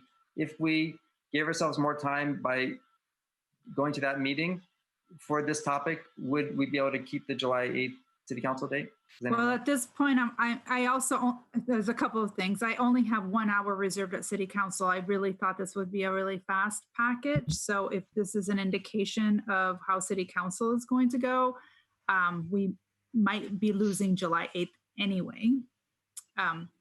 Andrea, sorry, I hadn't shared that. I only had an hour for that meeting and I don't know what else is on the agenda. No, if we come back on June 9th, to make July 8th, we actually have to file for council on Tuesday of next week. Could we come back to these? Could we go on to South Reach and then come back to these 2 at the end of the meeting if we have time? That's a good idea. That way we can take our guests being here. You all can. I'm in Central. Not be available. Who won't be available? You. Yes, unfortunately, I'm in Central Oregon and I need to start making my way back to Portland so I can be at work tomorrow morning. Can I ask a process question? Yeah. If the commission was to say we support the concept of extending the time for option 2 and extending the time for the Conway Master Plan, could we just vote to do that and allow you to draft the actual language to take to City Council? Or do we actually have to approve the language? You have to approve the language, but I also think commissioners will not be able to say whether they support it or not without understanding what it is. I understand. I'm just wondering if we get there, you're saying, because we're not going to have, well, can we have language for tonight or is that just not? Well, there is language in front of you. Okay. I kind of like Chris's suggestion that we go to South Reach and we come back to this. I have several staff actually on here. So Shannon Buno is our senior code writer and she knows this stuff in and out. JP is the project manager for this and he knows these code issues too. So we only have these 2 to work through. And then Tom is here to help also. So I would be comfortable with my staff handling this after the South Reach portion of the meeting. Plus language was submitted by the advocates for it as well. So. Okay. So as a reminder, I would be stepping away from the South Reach discussion. So I can come back, but somebody will need to get a hold of me to figure out when I come back. We'll text you. Okay. And I'm getting a text from Mark Joel and they can come back, but I like Chris's suggestion. I think I like to take you up on that. And so I will continue the discussion on the expiration date extension project for about an hour and a half from now. That sounds about an hour and a half. You think you'll do South Reach? Well, I'm not sure how long South Reach will take, but I guess I'll continue it later in this meeting. I'm not sure if I have to say that officially, but. No, you don't. Yeah, so that's fine. That sounds great.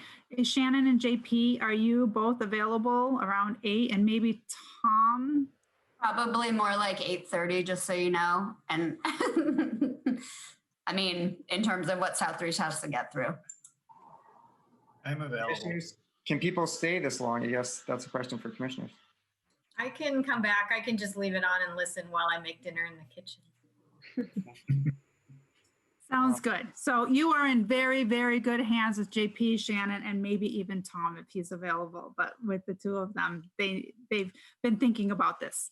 Okay, thank you. Have a good trip. Thank you so much. Eli, I'm sorry if I could just ask one question. So we've just deferred looking at these 2 amendments till later. There was a third, I don't know if amendment's been drafted, but I believe it was brought up in some written testimony, and it might have been brought up in verbal testimony. I was offline for a while with the internet problem. The idea of backdating the effect of this whole package to March of this year when the COVID crisis hit. I know Sandra explained there might be some legal problems with that, but I wasn't sure if that's on the table for consideration or not. So we don't have an amendment drafted for that. And let me explain that before I get going. Sorry, let me just it'll take, I think, 2 minutes. The last two times we did this project in 2009 and 2019, in 2012, we noticed that we didn't do it retroactive. And we looked into it and it was clear it said some state laws didn't allow us to do retroactive and resuscitating projects. So the issue Jeff is talking about is, let's say a project came in January of 2017 and it expires in January of 2020. It's already expired, that land use review. So we can't now pass a different law that goes and resuscitates that project that is already dead. So one of the pieces of testimony you've gotten was, oh, but maybe we can. When we talked to the city attorneys about this, there was two, and this was their cursory reviews of the Oregon Revised Statutes. One said that cities are prohibited from adopting retroactive ordinances in the context of land divisions. So it was not all land use reviews, it was only land divisions, and that's like subdivisions and partitions. The other one was counties are not allowed to do retroactive ordinances. And that's what the person testifying was saying, oh, but if we only put it in the code, that this wouldn't apply to the county pockets. Then we've solved the county problem. We still don't solve the land division problem. And yes, we could add, it wouldn't apply in the county pockets. It wouldn't apply in land divisions in these cases, et cetera. We opted not to do that because we think it just becomes much more complicated resuscitating old projects that people thought were dead. And then the question becomes, how long ago? If a project expired 5 years ago, do we resuscitate that project? I know that the testimony was, oh, do it. Those projects that expired after March 8th, I believe is their request. Because that's when the state of Oregon, the governor declared a state of emergency. And so that would be a way to keep parameters on it. But those were the reasons. We have two laws about the counties and land divisions that make the code language complicated to write. Yeah, thank you. So I'm going to try and improvise here a little bit and switch gears to the River Plan Southbreeze project.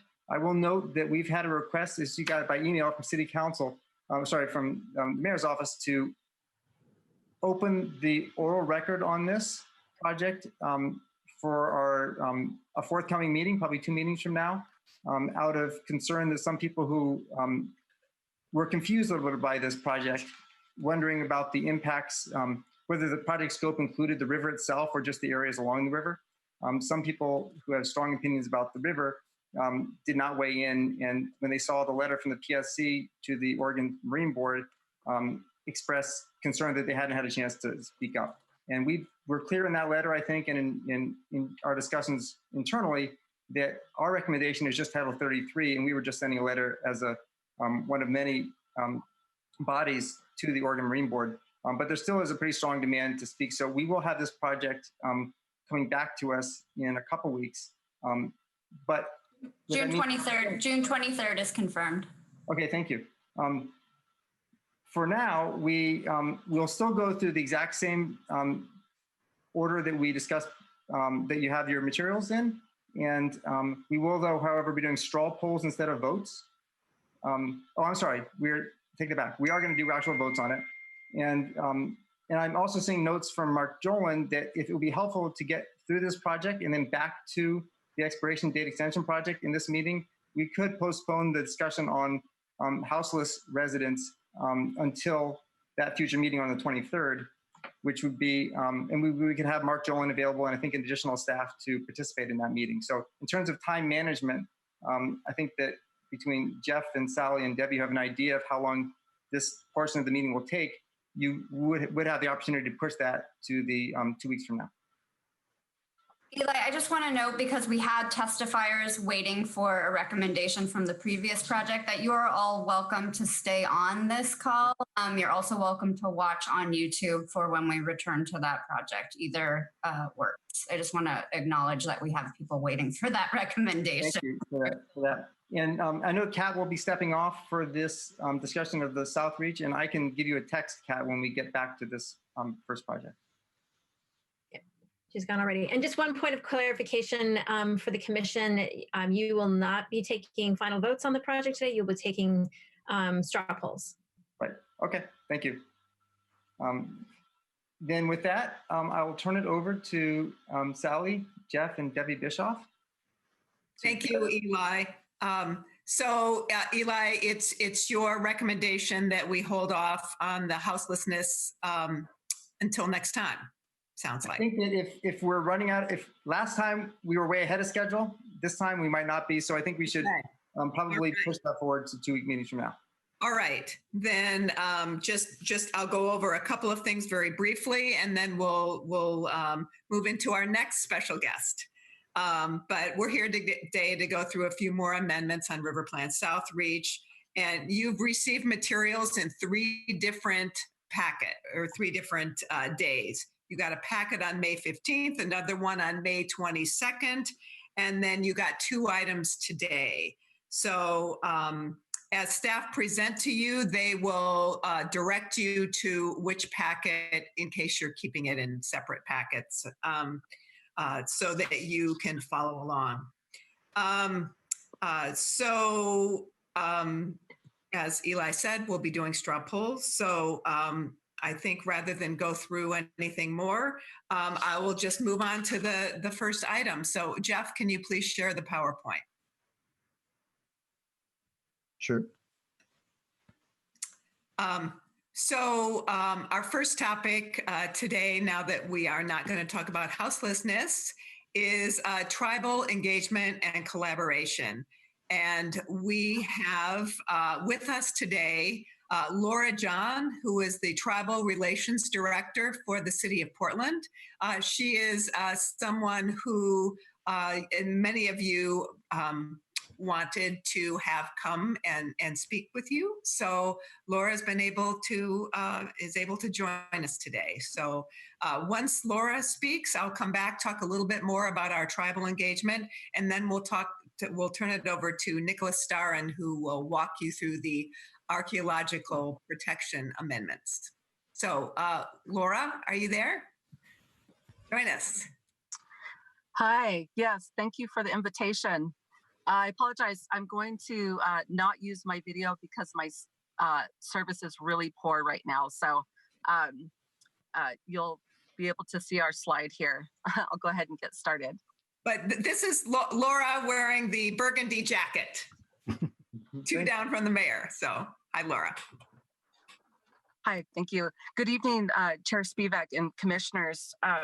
First off, I would like to thank the Bureau of Planning and Sustainability for inviting me to speak to you this evening about the city's tribal relations program. This program serves to build and strengthen the city's relationship with sovereign tribal nations and to create a means for regular government-to-government engagement. This particular program has come to fruition in response to a city council directive in 2012, which was Resolution 34961, titled Formalize Government Relationships with Tribal Government Partners and Establish Government-to-Government Consultation Agreements.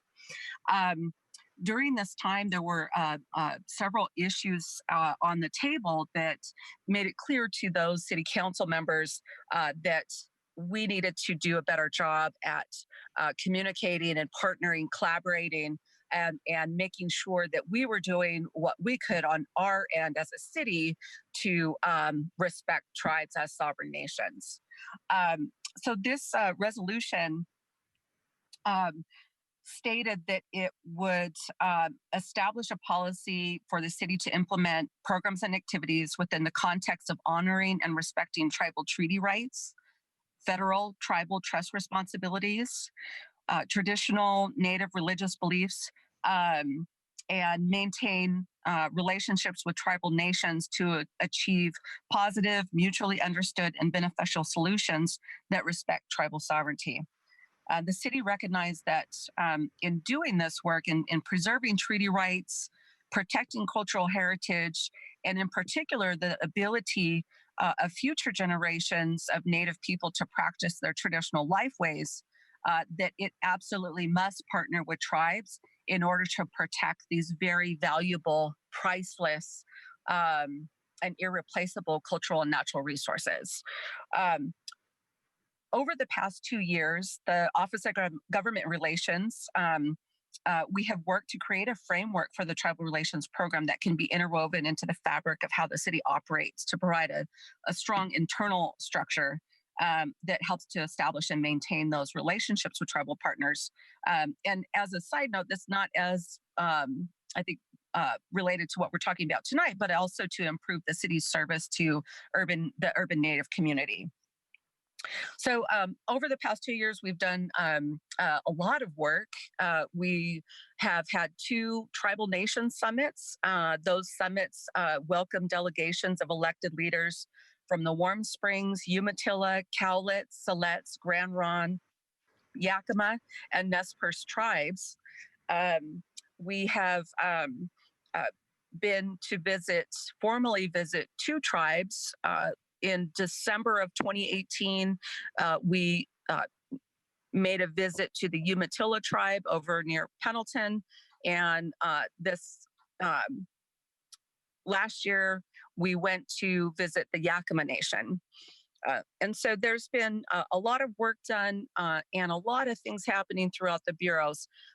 One of the tasks that I have as the Tribal Relations Director is to advise internally the 6 elected offices and 26 city bureaus.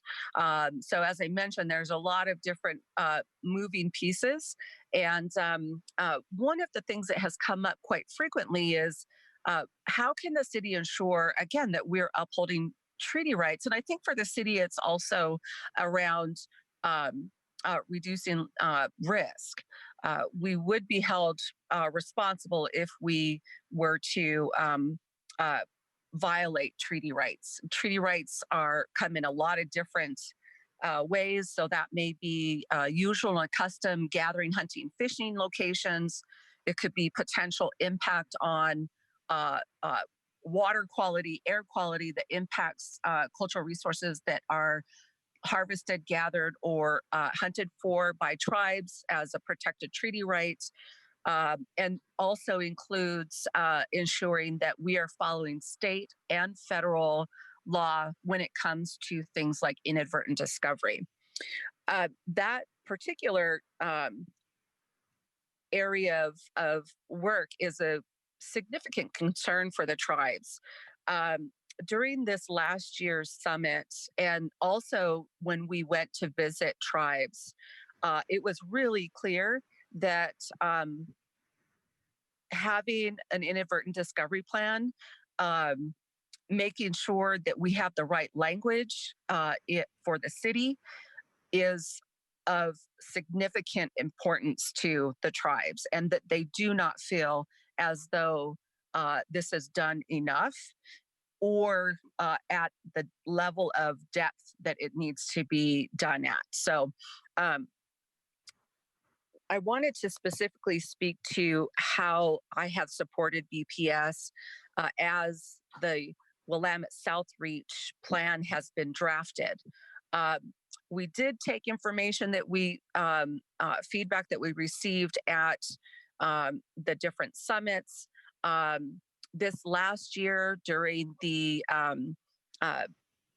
intergovernmental review process, period, there was a boat tour.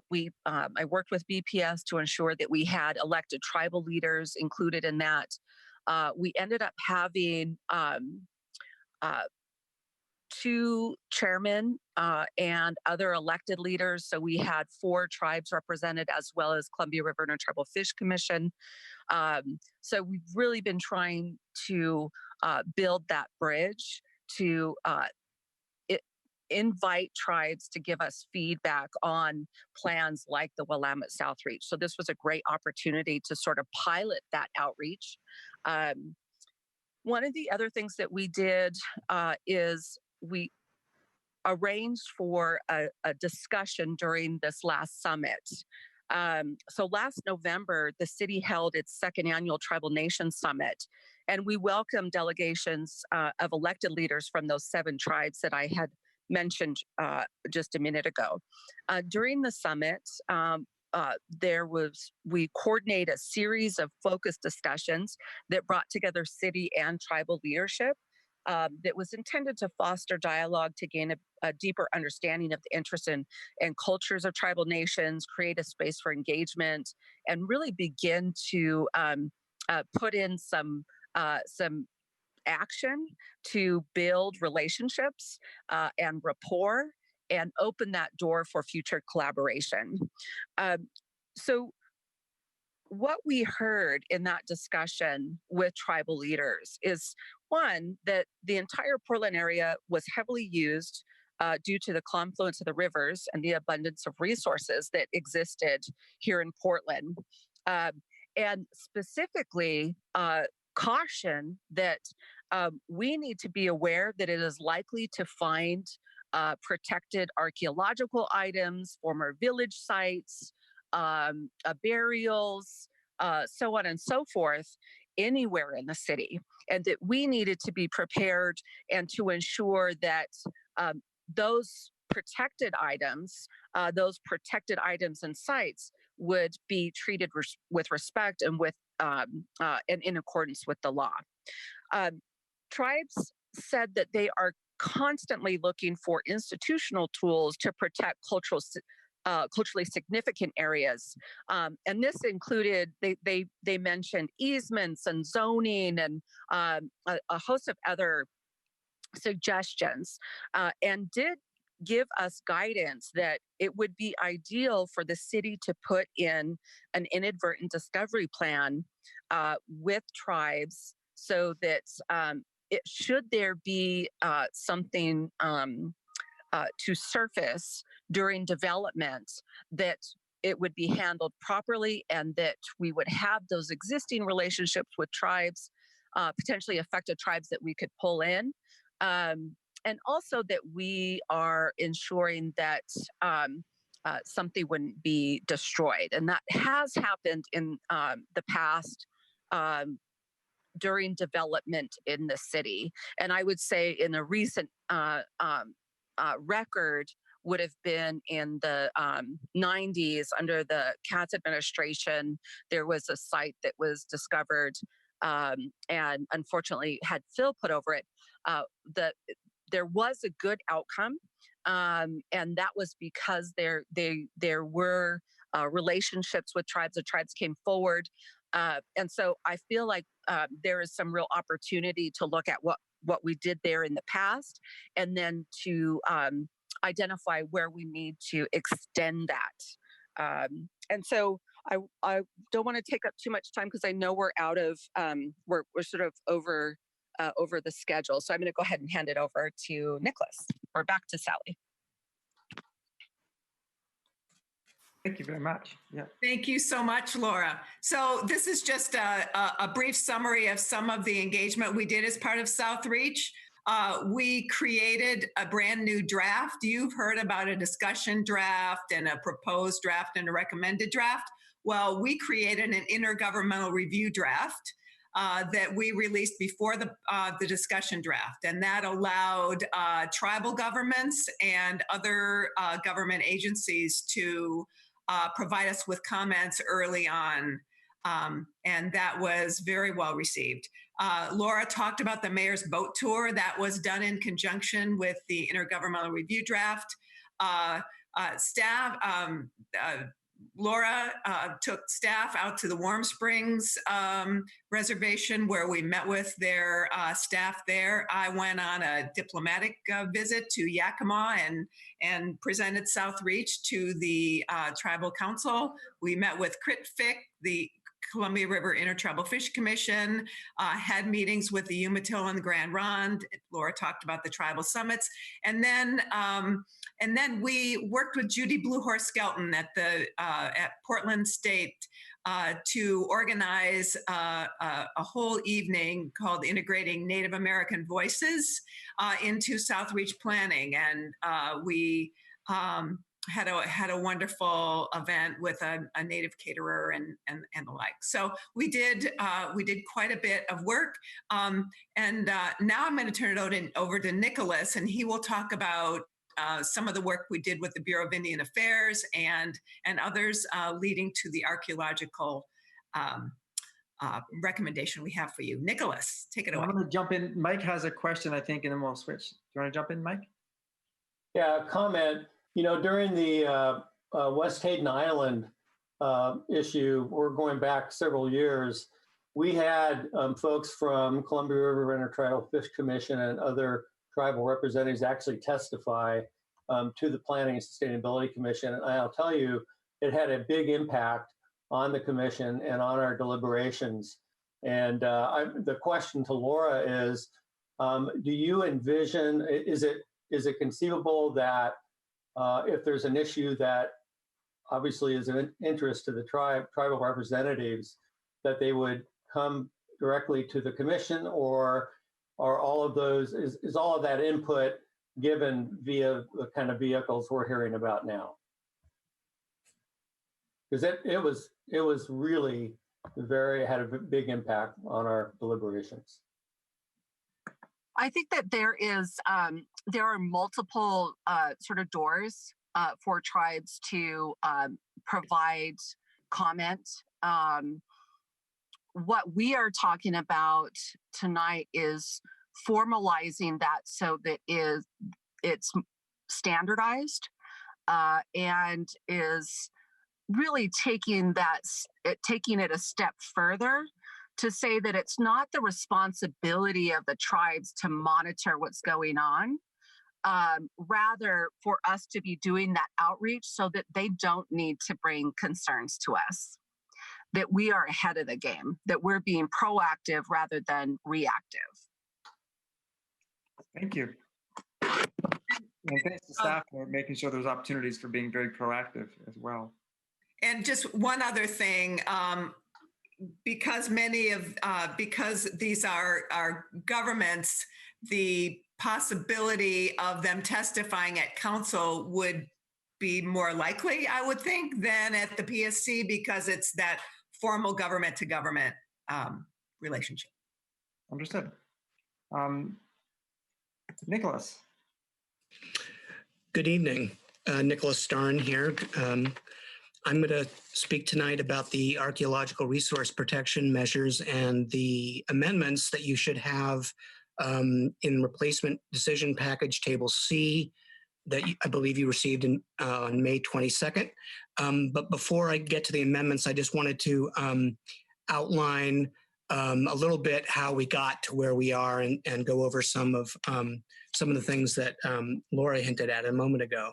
As she said, we heard through a number of venues, including the tribal summits, the strong desire from tribal partners to include an archaeological resource protection element in the plan, something that wasn't initially scoped in the plan.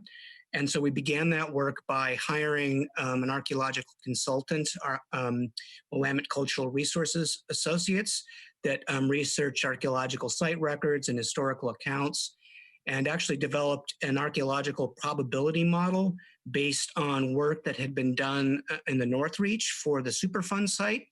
And what this model identifies is the areas in the South Reach where subsurface Native American archaeological resources are more likely to be found.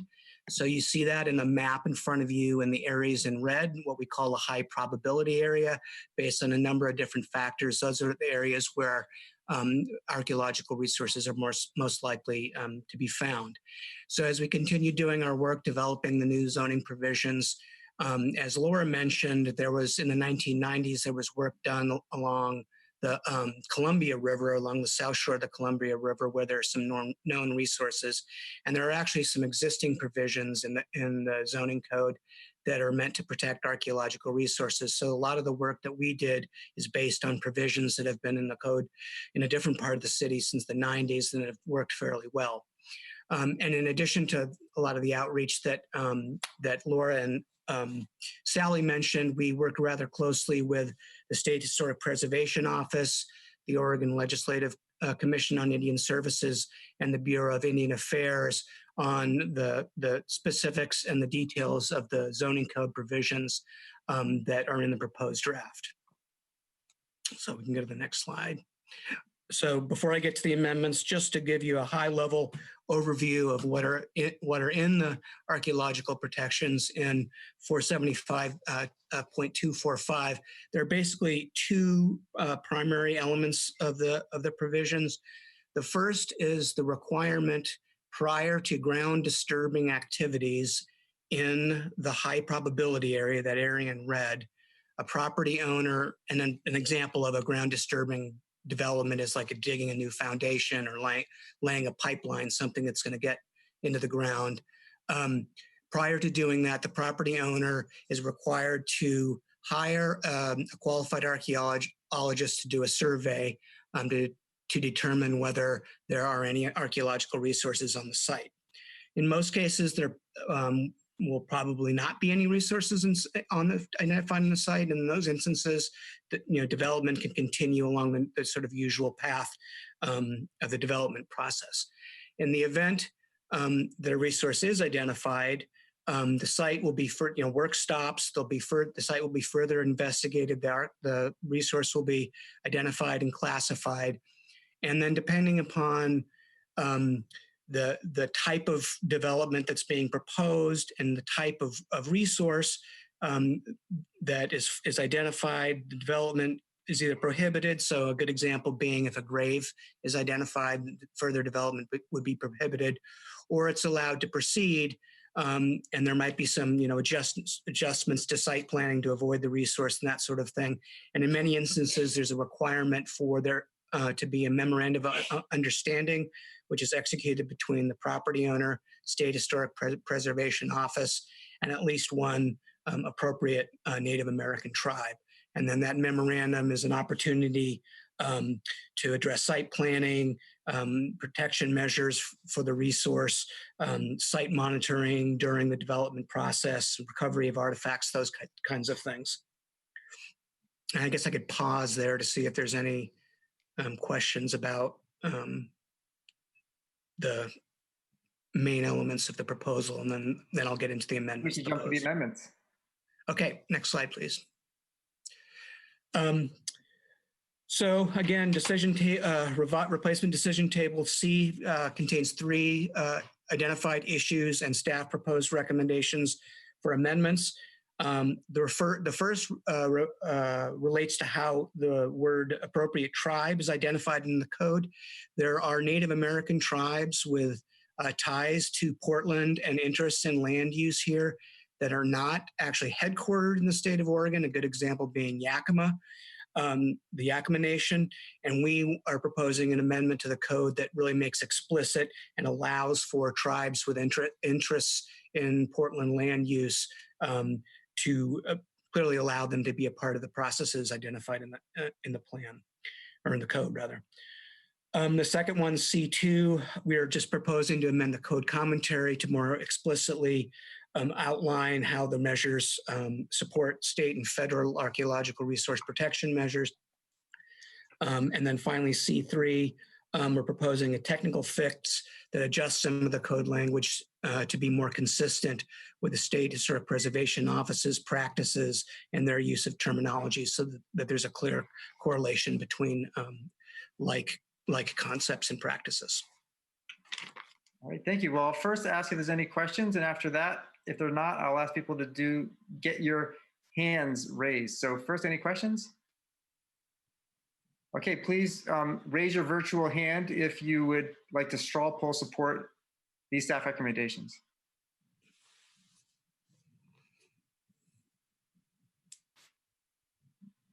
Okay, we're getting good. So I'm up to 5 plus myself. We're at 6, and I think that we've had to lose. Oh, I see. It looks like it's unanimous. So we will support these recommendations for the code packet that will come to us in 2 weeks. And thank you so much for joining us, Laura, Amy. What is next on the list? Debbie. Good evening, commissioners.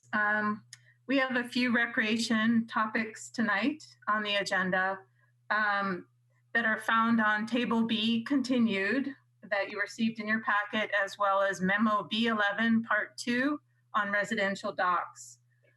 Before I begin, there are 2 items in Table B continued that are not marked for discussion.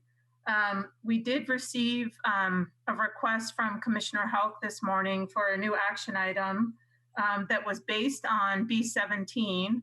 So I'd like to go over that real quick in the next slide. And then if you are good with that, or if there's any discussion of B16 through 18, or we could entertain that. How does that sound? Sounds great. Okay, next slide, please. So Commissioner Houck would like to see submerged lands historically owned by Ross Island Sand and Gravel become in public ownership. This is for land, submerged land that's around the Ross Island area, very close to Ross Island. And this action, we have talked with DSL and Portland Parks and Rec, and they're okay. It's been reworded from what Commissioner Houck had sent to us in the morning. But basically, it's looking to explore ways to regain public ownership of these private lands in the Willamette River and Holgate Channel. And part of the reason for this is a lot of the liveaboard boaters are anchoring on this private property. And Ross Island Sand and Gravel has not consented to enforcement actions. And so that certain issue is been prevalent. So anyway, this is a proposal. It's a new item B18 action. And so I would entertain if the commission is fine with this, and the other 2 B16 and 17 recommendations, we can move on. Or you would like to discuss them? I'm seeing comments from or questions from Jeff and then Mike. Jeff, would you like to start?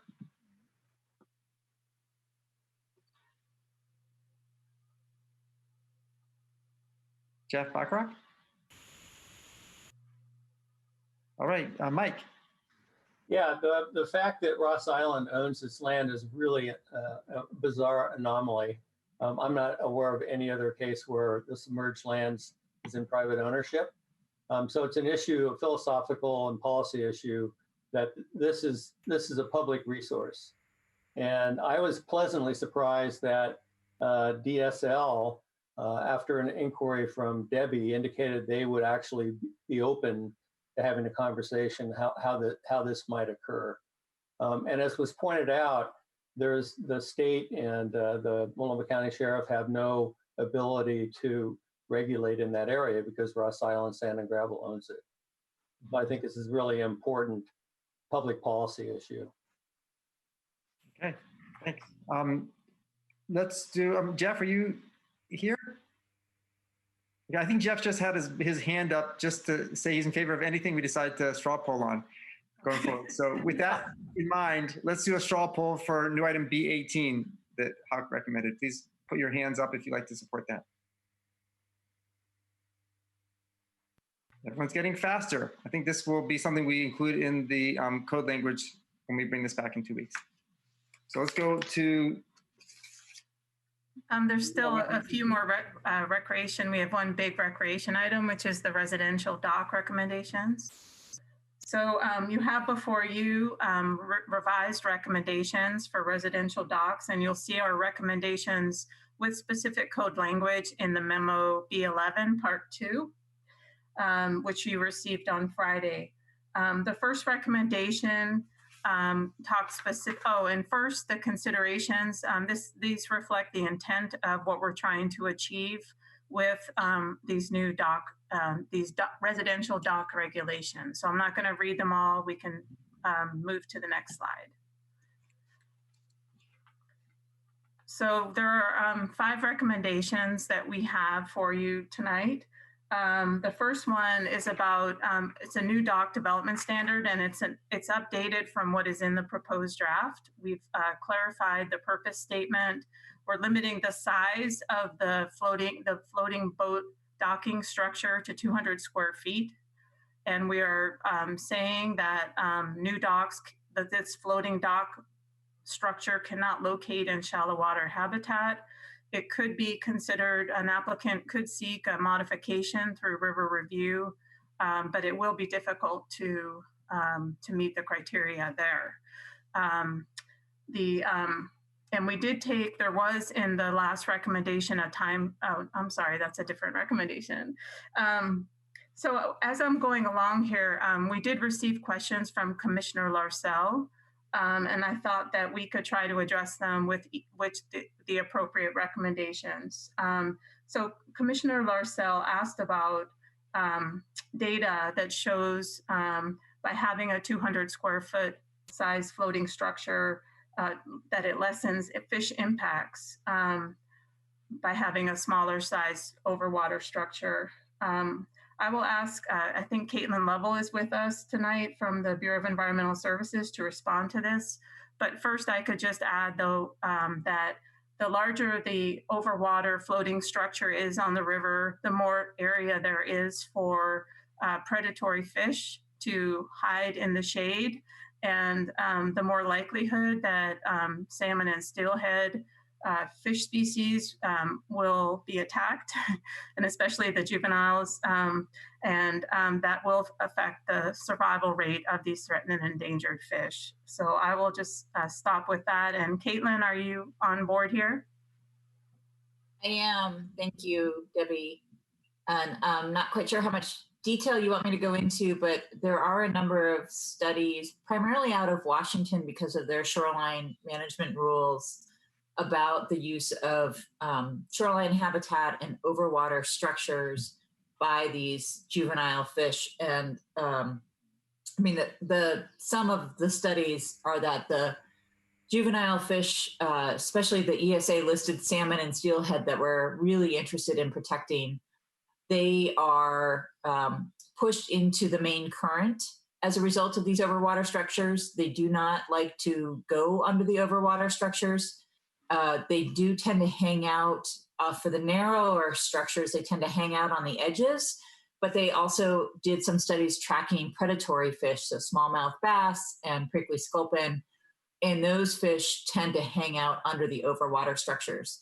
So there's an issue of shade there. There's an issue of food web impacts as well, and then migratory behavior. There's a couple of other studies that kind of hint at the use of lights, both as a mitigating factor as well as a contributing impact. So the jury's kind of out on that. And then, did you want me to speak to the difference between the mitigation bank and the in-lieu fee, or wait? If you could wait a moment on that. I just wanted to, I mean, the question was, is 200 feet big enough? And why did you pick that number? Was it a compromise number, or is that a good number that does protect fish, or is it just that we have to have some kind of size? I mean, I can know what your thought was. Why did you pick 200? I can respond to that number. We picked 200 square feet. There's a federal disabilities access ways dock guidelines standard that is 200 square feet. We did try to look and see what other, the feds and the state had for standards, and they really don't have updated standards. So we look toward that as being the threshold based on the federal design guidelines. Okay, so it's really more for wheelchair access. As a size. Yeah. Okay. Well, my whole thing was that I'd kind of picked this as something I was interested in, and I was having trouble figuring out how much of a problem it was. Like, how many docks are in that low shallow water habitat that we're trying to protect. And right. And I will talk about in the recommendations about replacement docks, the existing docks. Most of them are in shallow water habitat. This standard again is for new docks. And they likely will be in shallow water habitat area too. So they will have to not locate in that to happen. Okay. Thank you. So a lot of the docks are in the shallow. So is this, are the regs going to have any impact on these already existing docks?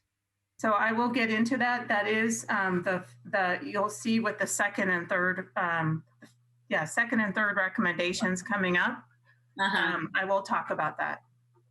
Thank you. Should I go ahead and move on? And then, so the second recommendation is similar to what you saw on May 12th. It's updating the exemption for normal repair and maintenance, and also the replacement of existing docks. So replacement of existing, and this is the floating portion of dock structure. If it's the entire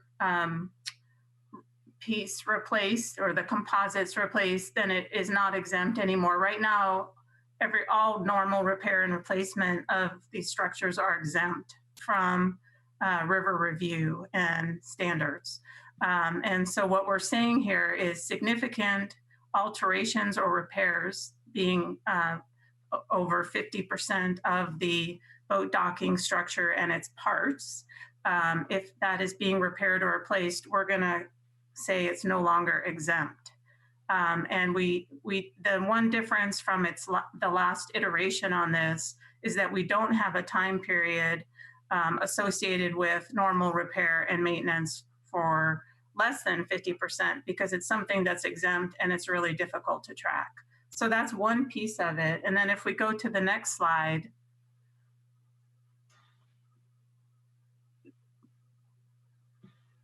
Jeff, who's ever control. Thank you. So now we also in the recommendations, if you look at the memo, there's a new river environmental overlay zone development standard for these significant repairs and alterations and the replacement of these existing docks that are no longer exempt from review. And so this standard basically says that you need to reduce the boating dock, the floating portion, the structure, floating boat dock structure by 25% if it's larger than the 200 square feet. And so that will see a reduction in the size of existing docks when they come in for these major repairs or replacement. And that also you can't move, if you're already located in shallow water habitat, we don't want you to move. You want you to stay where you are because we don't want further impacts in shallow water habitat. So that is a new standard. If you can't meet that standard, then you would trigger the river review. And so that's the third one, and that kind of addresses our approach to lessening the impacts of these existing docks. Okay, well, I'm not seeing new questions on this. Should we keep going to? Okay, so the last two items, recommendations, one on the approval criteria for river review, we are recommending a reorganization of that section. We did in the last recommendation we were going to add a fee in lieu program as part of the mitigation criteria, but we have found that there's an existing site, river restoration site, formerly known as the Linton Plywood site, that has available credits that could be used for mitigation. So there is no need for a fee in lieu program for South Reach. And we're also adding one criteria that allows for if a dock has been already permitted by the feds and state and has met mitigation requirements there, that mitigation can count toward the city's requirement, provided that it meets our mitigation requirements for natural resource protection. Caitlin will respond because I know Commissioner Larcell, you did have questions about what is considered ample in mitigation credits that are available as it was cited in the memo. And then what's the difference? How does mitigation credits work? And what's different about fee in lieu? So does that sort of, Caitlin can help answer your questions. It doesn't have to be long-winded at all. I just wasn't sure I understood what the fee and why you were taking it off and what was the fee in lieu in the first place. Okay, let me ask Mike, do you want to jump in for a second before we go to Caitlin? Yeah, I think it should go without saying if the feds and the state, let's say they require a 1-to-1 mitigation, but the cities is 2-to-1. I totally appreciate and understand why you would allow credit to the mitigation that was required by the Fed and states. If the cities is more inclusive than the feds at the states, I assume that individual still needs to do the additional mitigation that would meet the city's requirement, correct? Yeah. Okay. So the switcher rule carries. Okay, and so I guess Caitlin, a brief answer to Katie. Yes. So again, Caitlin Lovell with BES and Commissioner Larcell. The real simple explanation between the difference of a mitigation bank and an in lieu fee is that the mitigation bank has already been built. So you're selling credits for something that's already been put into the ground. The offset exists. For an in lieu fee, you're basically writing a check to a promise of a future project. So there's a temporal lag between the time of impact and the time of offset. And that temporal lag bears a cost to it. So that gets calculated as part of how much they would have to pay. The preferences for the mitigation banks is because they've already been put in the ground, they're already providing those immediate ecosystem benefits that are being impacted by the proposed development. Does that help answer your question? Do you follow up? No, that's fine. Thanks. Thank you very much. So perhaps we can batch together the ones you just presented, B11. Yeah, if we go to the next slide. And actually, it needs to be slightly amended here. This motion should read to amend Volume 1 of the proposed draft to be consistent with Memo B11, Part 2, Table B continued. And you had already voted on item B18. That is what it was meant to read, the new action. So I think you can just delete that. We're not doing motions right now anyway. We're just doing straw polls. For straw poll, I meant a straw poll. Yeah, okay. Amendment to the straw poll item. All right. So let's have a hands raised vote for this. So far it's looking pretty good. Well, we've got 4, 5, 1, 2, 3, 4, 5, 6, plus myself is 7. So we will recommend this forward to the draft language. Thanks. Thank you. I'm looking at time check. If we're going to need 20 minutes, roughly, I'm making that up for the expiration date extension project. Could people go another 10, 15 minutes on this and then have 20 minutes for that? So a little over half an hour. Anyone, raise your hand if you need to excuse yourself in the next 40 minutes. Okay, then let's keep going. Thanks.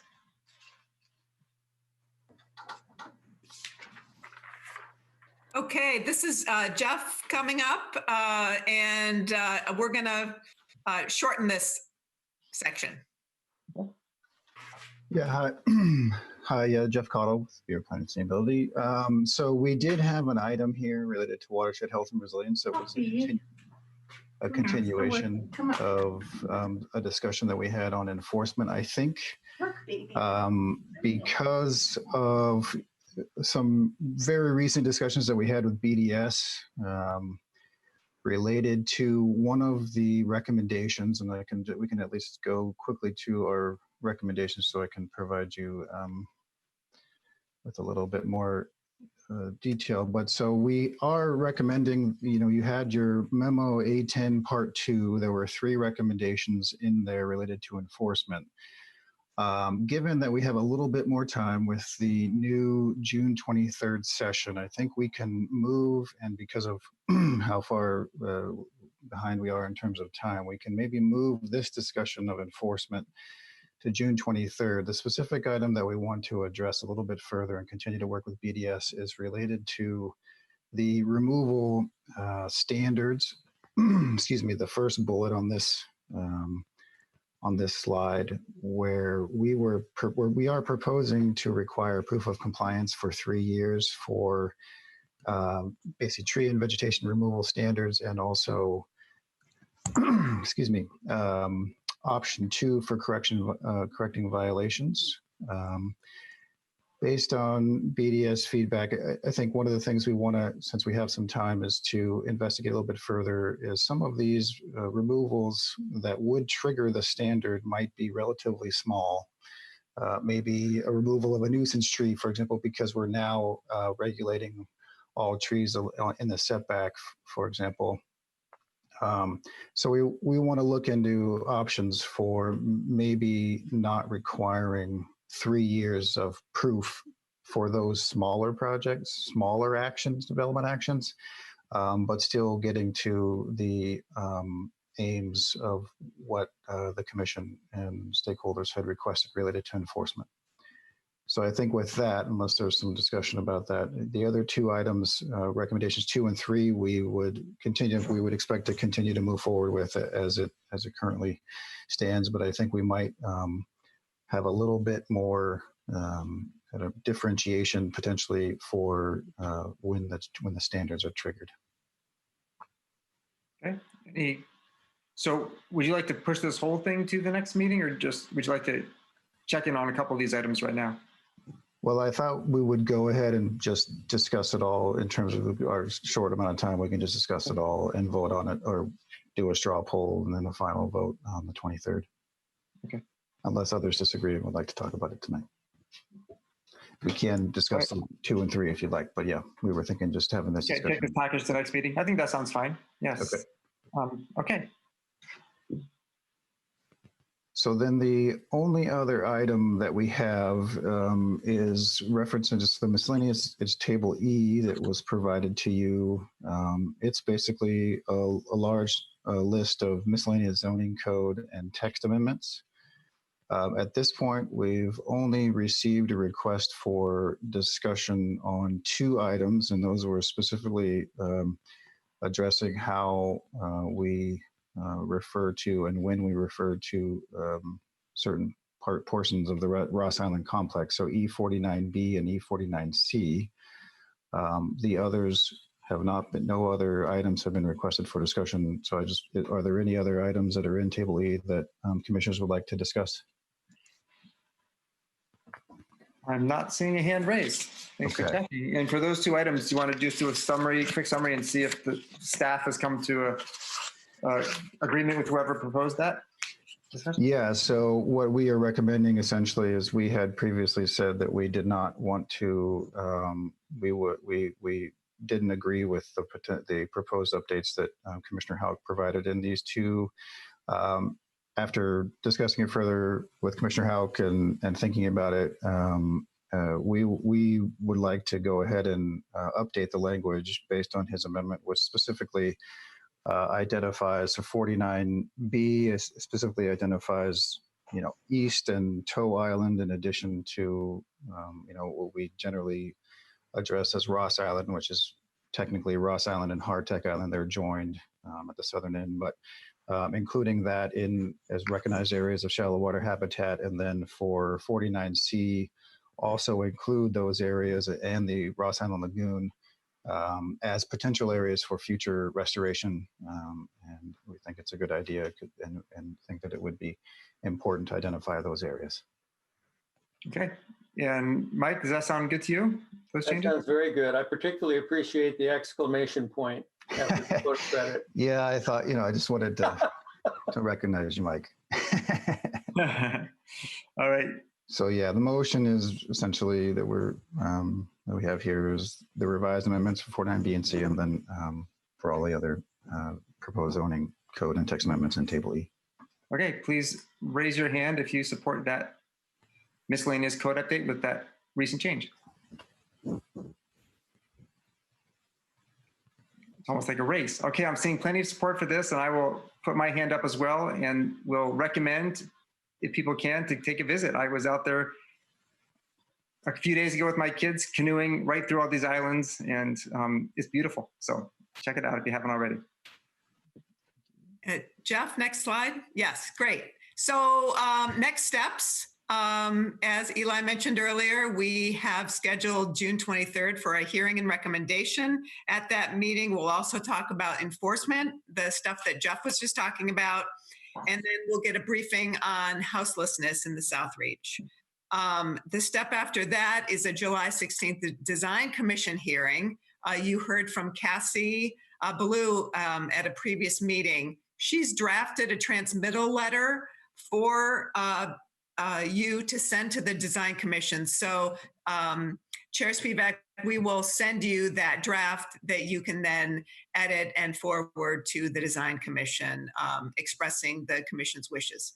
And then after that City Council hearing, we can have a date for that. Yeah. So thank you so much, Commissioners, and sorry to keep you late tonight.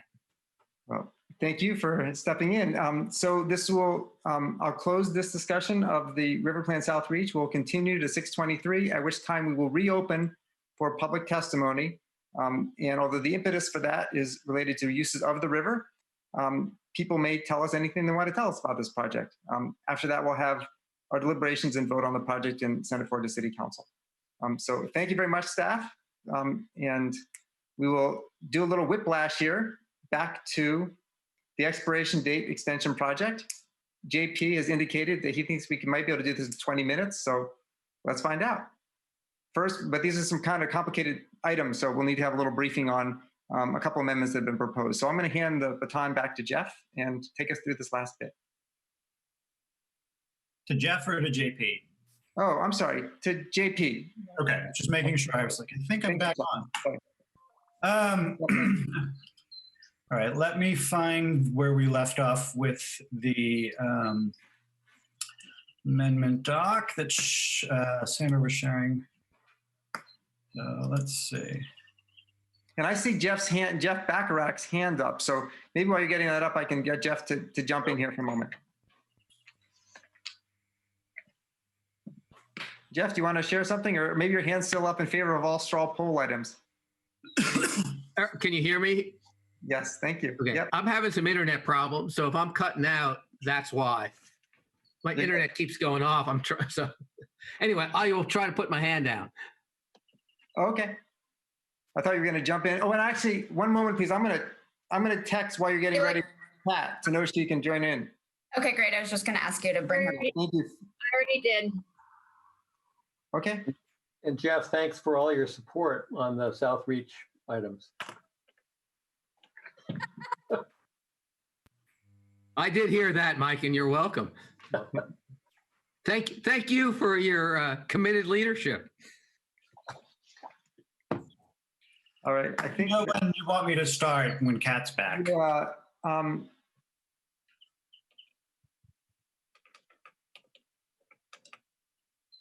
guess we'll give her a minute. Stretch break. Okay.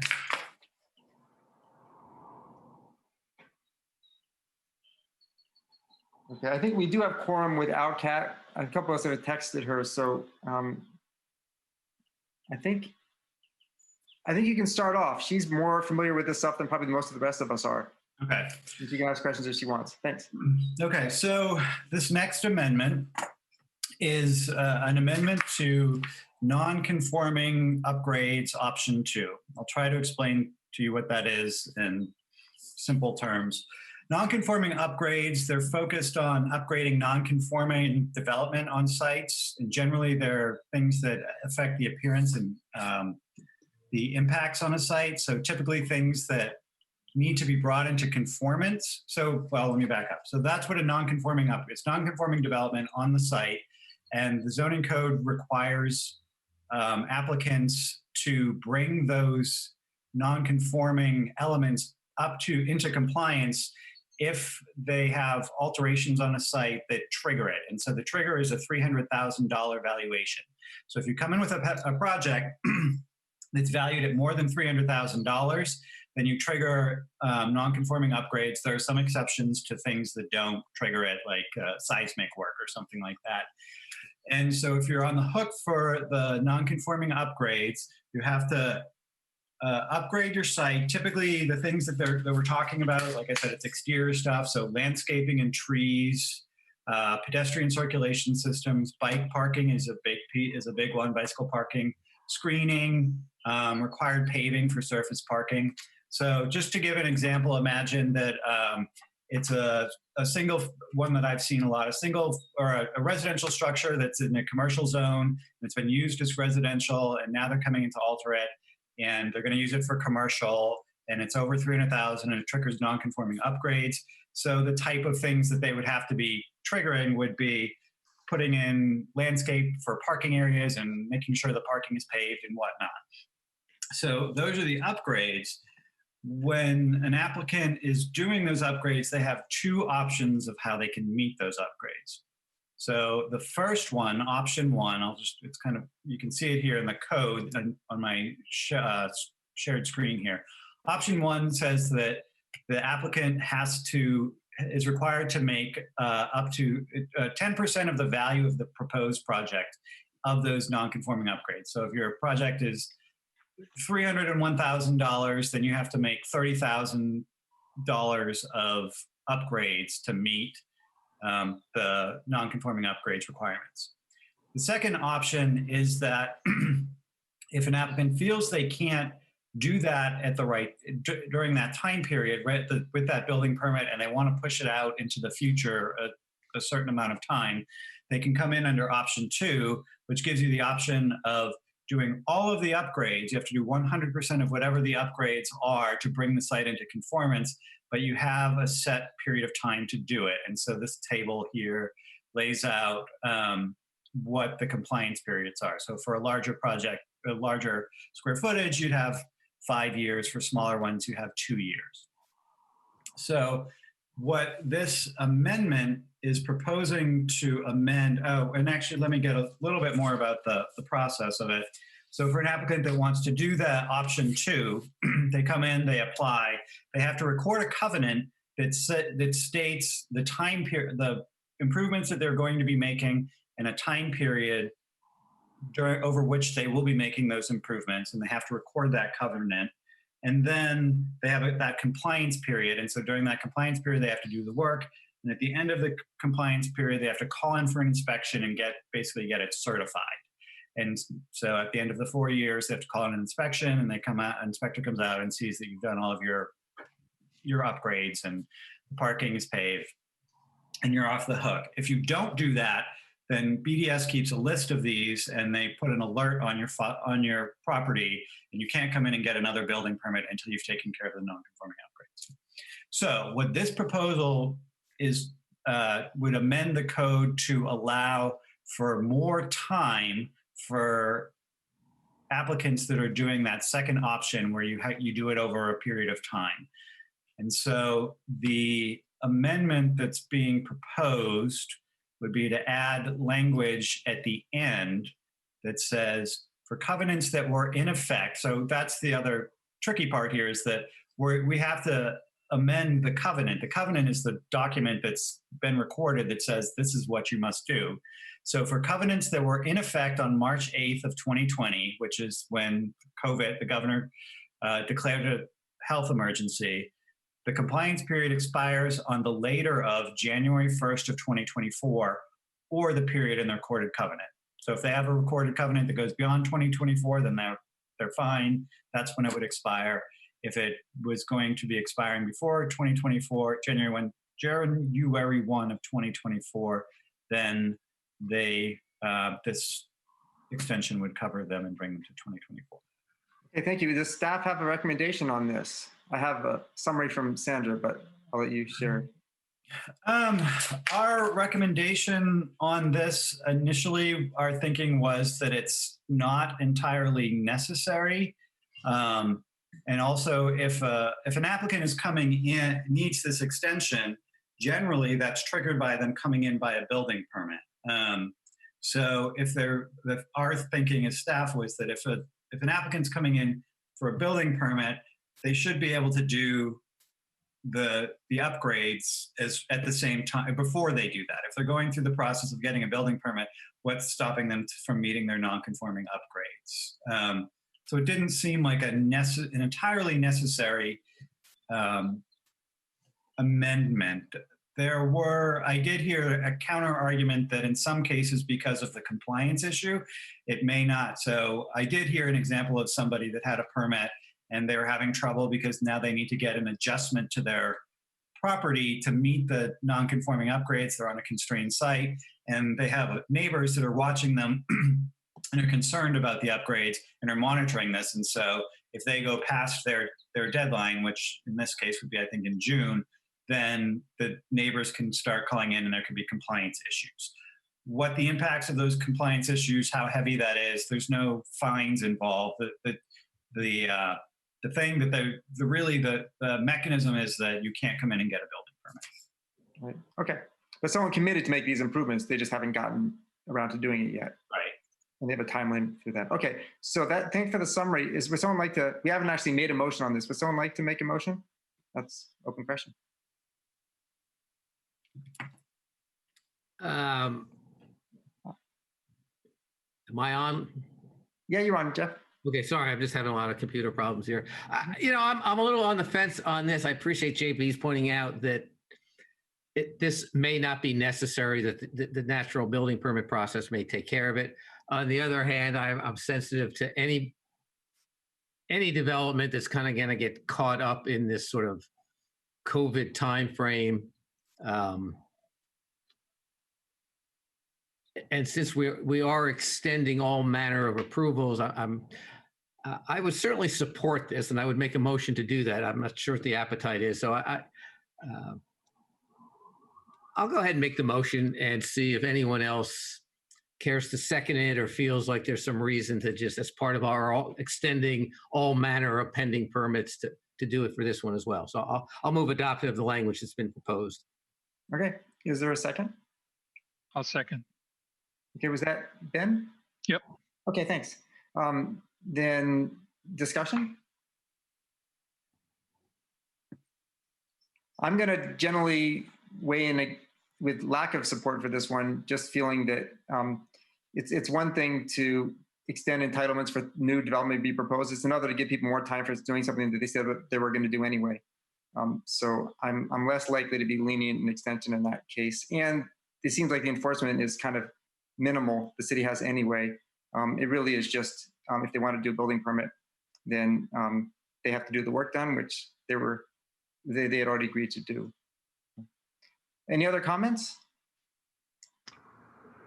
I'll go ahead and withdraw my motion. It doesn't seem like this has caught the eye of other commissioners. So I see a hand from Kat. You might be wrong. Okay, I'm sorry, Kat. Go ahead. Maybe I was premature. Excuse me.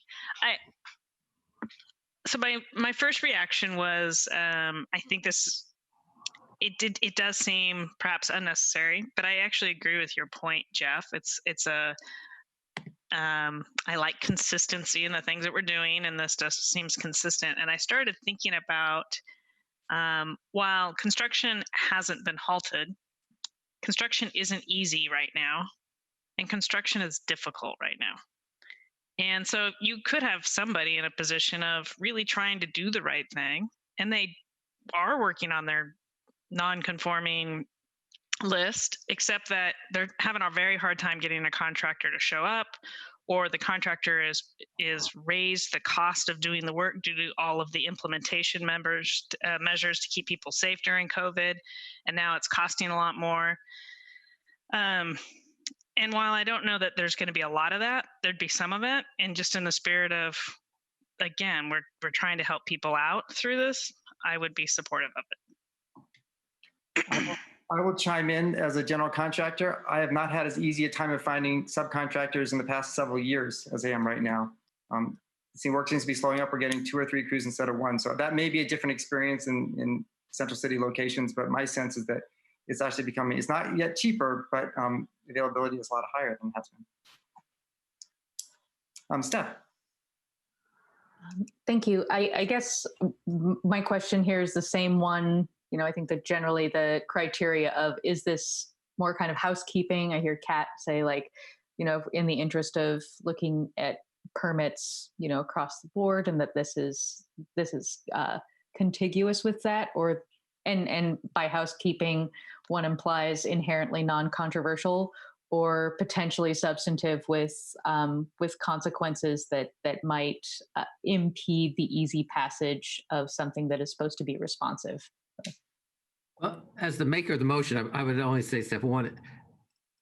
I don't see it as house. I mean, I see this as it's definitely COVID related. So I'm not sure if that was when you said housekeeping. I didn't know if you meant non-COVID related. So I would also say I don't know if it's controversial. It's more. I mean, Kat persuaded me back to where I started. It's probably a small change. It's probably very few projects affected by it, but so I don't think it's housekeeping. I think it's COVID related. It's a small COVID related matter, but I'll keep my motion on the table because I agree with Kat's point. It's sort of consistent with what we're doing. Okay, thank you. Chris. So my question is, does this really need 4 years of relief, or would a couple of years be sufficient? It seems like it's going to cure itself pretty quickly. I heard that barely, but I think Chris was asking whether 4 years is needed as an extension, or a shorter relief period would suffice. I think a friendly amendment if you want to propose something less than 4 years. Sure, I propose a friendly amendment for January 1st, 2022. I would accept that friendly amendment. So yeah, do you accept that, Jeff? Sure. 2022. And Ben, do you accept that as a second? Yes. Okay. All right, it's been amended, friendly amendment to extend these until January 1st, 2022. Other comments or discussion? All right, Julie, if you're still there, can you call a vote? I'm still here. Backrack. Yes. Bortolazzo. Yes. Hauk. Yes. Larcel. Yes. I think Oriana has left. Yeah. Ralph. Yes. And I will say Oriana, I believe, had to leave because of an emergency vet appointment. Yes, she did. Thank you. Schultz. Yes. Smith. Yes. Spivak. Yes, that passes unanimously. Thank you for the amendment, Chris. Let's go to the next item. Okay. So the final amendment is an amendment to the Northwest Master Plan. So the Northwest Master Plan basically encompasses, if you're familiar with the Conway site in Northwest Portland, and it's written into the code that there's a process for creating Northwest Master Plans within the Northwest Plan District. And so a Northwest Master Plan was created as a quasi-judicial procedure back in 2012. And so I think the effective date was 2012. And so this is what we were talking about a little bit earlier today about the 10 years versus 3 years expiration date. So this has its own expiration date, and it's written into the adopted master plan, which in this case is 10 years. So I don't have in front of me the exact date of when that one is going to be expired, but basically we received a request from the developers of the Conway Master Plan, this Northwest Master Plan. It's the only Northwest Master Plan that we have, and to extend that because of COVID issues of getting that site further developed. So this amendment would be to add the language in yellow that, and this is the way we had to capture it, with the exception of Northwest So it would expire after 10 years with the exception of Northwest master plans approved prior to the effective date of this ordinance, which remain in effect until January 1 of 2024. So that would give them, I believe it's going to be expiring in 2022. And so it gives them a couple extra years to get that worked out. I have a question. Would inclusionary housing apply to this project? There is no inclusionary housing as part of the project because they were approved under the old code. And if they didn't get this extension, would it start applying to, future phases? If they had to come in for future design reviews, then they would start being covered under the new code. So yes. Okay. And how many units are at play? I don't know the number of units that are at play. Shannon, do you have any, are you able to weigh in? I don't know anything about the number of units. I do know that some of it is commercial development that is left to be built. I'm seeing a hand from Chris. Do you want to jump in, Chris? Sure. So I have some history with this, although I don't have a financial interest, so it's not a conflict of interest. But back when I was a civilian, before I was on this commission, I worked on the Northwest District Plan. Debbie Bischoff, who I think has left the meeting, was also very involved in that for the Bureau. This plan has shaped development of a large part of Northwest and resulted in a lot of new housing in the city. There are some important public benefits still to be realized, including the development of a public plaza. I would hate to see those benefits derailed because of COVID. So I'm good with going ahead and moving this amendment. Okay. Kat? Oh, I guess I'll take that as moving the amendment. First, maybe I'll see if there's a second since we're in discussion already. Is there a second? No, second. I heard a second from a male voice first and then. Hauk. Hauk. Thank you, Hauk. Okay, so we are into discussion. Kat. I'm literally scratching my head on this one.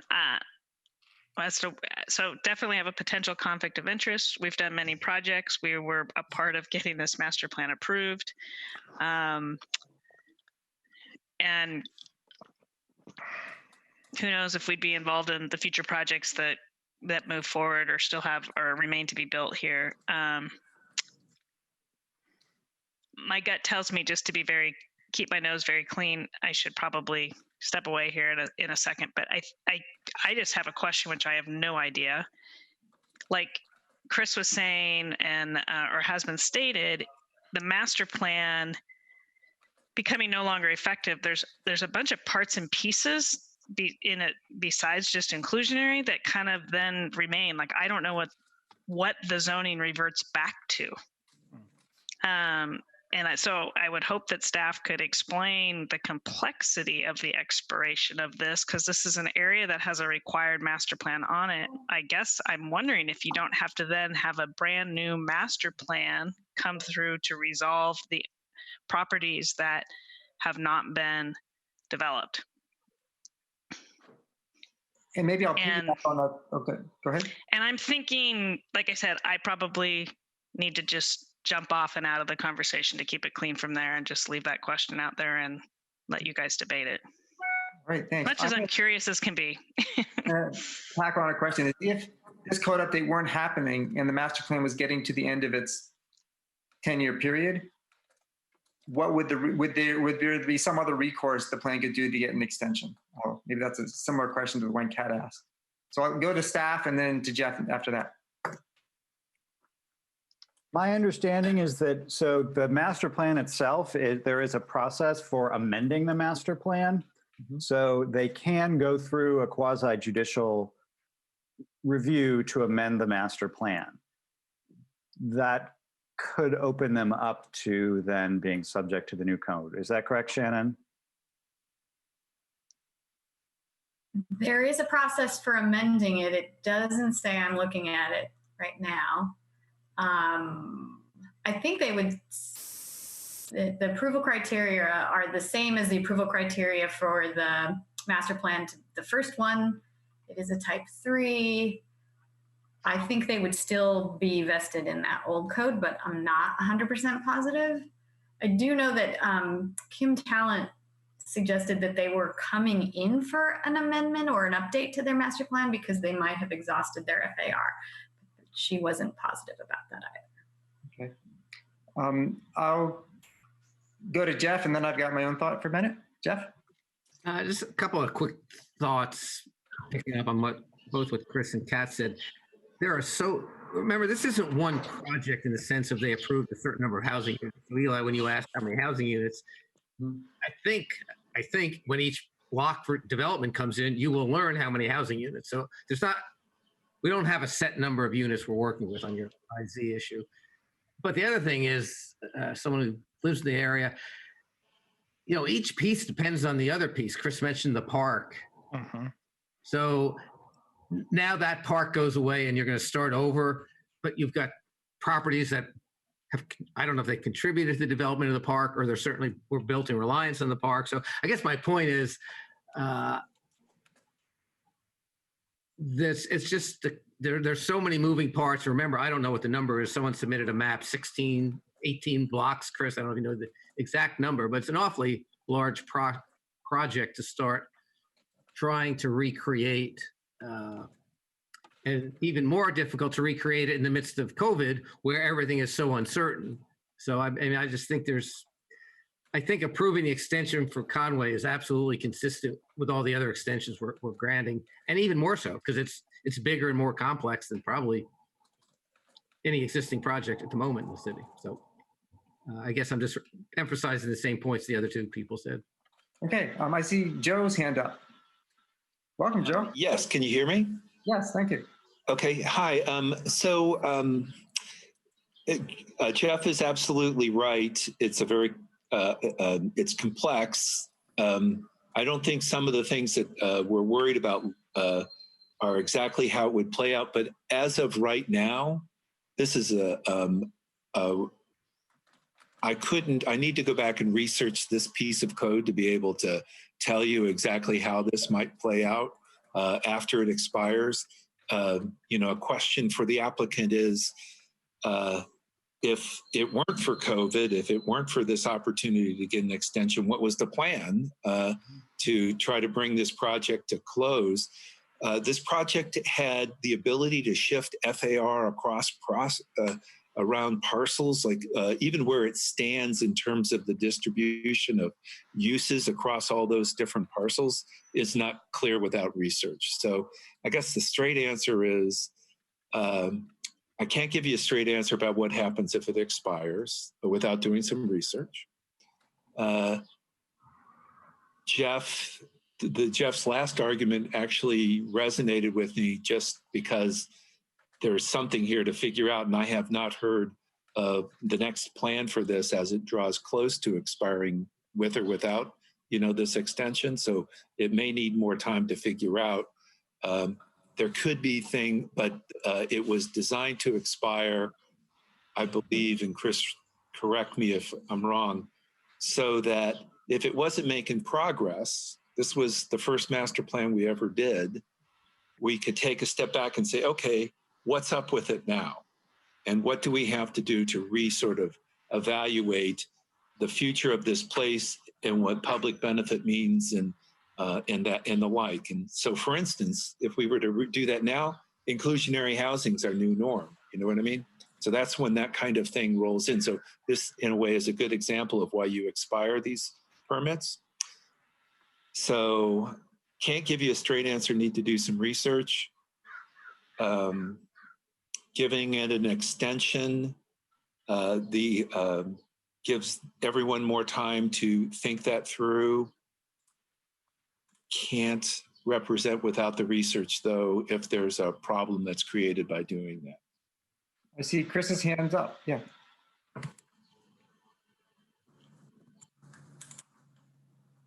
Yeah, I just want to tag on that I'm supporting this with the assumption that the assertion about this being supported by the neighbor association is correct. We don't have that in the record. We only have, the testifier reporting that secondhand. I wonder if there's a way to include this in the package, but provide a way for that research to happen on the way to City Council. So we might have a more definitive recommendation when it gets to Council. Is there a process that would let us do that? I will personally say that I'm really interested in what the process is otherwise, because in terms of making a decision on how an extension happens, having that go through a land use review process where people can discuss how things evolved over time seems that it might inform a better extension or more thoughtful extension than us spending 15 minutes on it at a PSC meeting. That's my bias as far as letting that process happen. So I'm hopeful that the process is available, but I don't know the answer to that, as none of us do quite yet. Yeah. Chris, was your suggestion on the neighborhood association approval that we somehow try to condition it on that being a real fact? No, I was just clarifying that, my support is conditioned on that, and I wouldn't be proposing this if I hadn't heard that. And we don't, have evidence of the record that assertion is true. I mean, I don't have any reason to disbelieve the testifier. I just wanted to clarify that we were acting on an uncertain fact. So you weren't asking for clarification on this whole issue of what would the master plan amendment process look like? That was not your issue. Well, I think what I was suggesting is there's a way to sort of include this in the package that goes to Council, but task staff with further researching the consequences of an expiration, so that if by the time we got to Council, we figured out that, extending this has some negative impacts, that there's a chance to reassess that at Council. Eli, if I could jump in. Yes, please. I think that Chris has got a good suggestion, that you can keep moving forward. You're doing it on the basis of the best information we can give you. This requires more research, but it is such a big deal that if it expires and the next round of that process is not clear, it could have implications. We would step up and do some research to see if indeed this is something we should bring back at the City Council level. My suspicion is at City Council, it's going to be too complicated for them to do prospectively, or sort of, there's the process issues of community input, and that's what this whole plan's about. There's the absolute expectations that it's going to include inclusionary housing now. You can just put your money on it. All of these things get really complex really quickly and are going to be even hard for the owners to figure out in this time frame and in the period of COVID. But we're willing to continue to do some research and let it play out at City Council if it must. But I don't think you have enough information today for us to make a clear decision one way or the other. Okay, Jeff? One very, very important practical concept. One of the key reasons this was a successful master plan and has been is you had a single developer controlling all the land. And so it was far more easy for the neighbors, the city, and one developer to negotiate a package that seemed like a good proposal for everybody. What happens now when you've got, I don't know how many different owners? You're going to expect them to come together on a single master plan that affects everybody's competing interests, competing property ownership. I can tell you one thing for sure, Joe. This is going to be one hell of a difficult, complicated planning land use process. Yeah. Amend this. You got agreements on, like you said, what happened to the FAR that's been transferred? What happens to the housing that's been built? Does it count towards your inclusionary housing? What happens? There's a commitment to build a park that my understanding is goes away. So now I just think you're playing with fire to, it's going to be very complicated, and you're going to jeopardize a lot of the benefits and the time and energy that went into this plan. So I don't know what we're going to learn between now and going to City Council. I think we should just grant it as part of all the extensions we're doing. But so anyway. Thanks. Any other discussion? I think we do have a motion and a second, so I will take us to a vote on this. And I think that either way, we're going to be writing something in our letter to City Council to do some homework between now and July 8th. So Julie, can you please do a vote? Okay, Backrack. I vote yes, and I would also support Chris's idea that somehow it's a yes contingent on verifying the support of the neighborhood association. Great. Bortolazzo. Yes, and ditto on the support of the neighborhood association. But I think we're acting in good faith. I trust that they wouldn't have said that. So yes. Great. Hauk. Yes. Larcel. Yes. Routh. Yes, and agree with Ben, Jeff. Schultz. Schultz is not voting, I believe. Oh, that's right. I'm sorry. Smith. Chris? Yes. Spivak. Thanks for the good discussion. Yes, that passes. With the ditto comments that I said before. I think that's the end of the amendments. Am I wrong on that? That's it. That's the end. All right, then I would accept a motion to vote on this package to send to City Council. I move. Jeff moves. Is there a second? Second. Second from Jeff. Any discussion on the package? All right, Julie, please take a vote on that. Okay, Backrack. Yes. Good job, staff. Bortolazzo. Enthusiastically, yes. Hauk. Yes. Larcel. Yes. Routh. Yes, and thank you to staff for your patience. Schultz. Yes. Smith. Yes. Spivak. Yes, resounding unanimous vote. I hope that staff can get this July 8th date to work still. And thank you everyone for work on this project. So do we. So this, get this right, the River Plan South Reach discussion is continued to June 23rd, and the expiration date extension project is done. Thank you, everyone. We'll adjourn the meeting. Thanks, Thanks for staying later. Bye-bye. Thank you.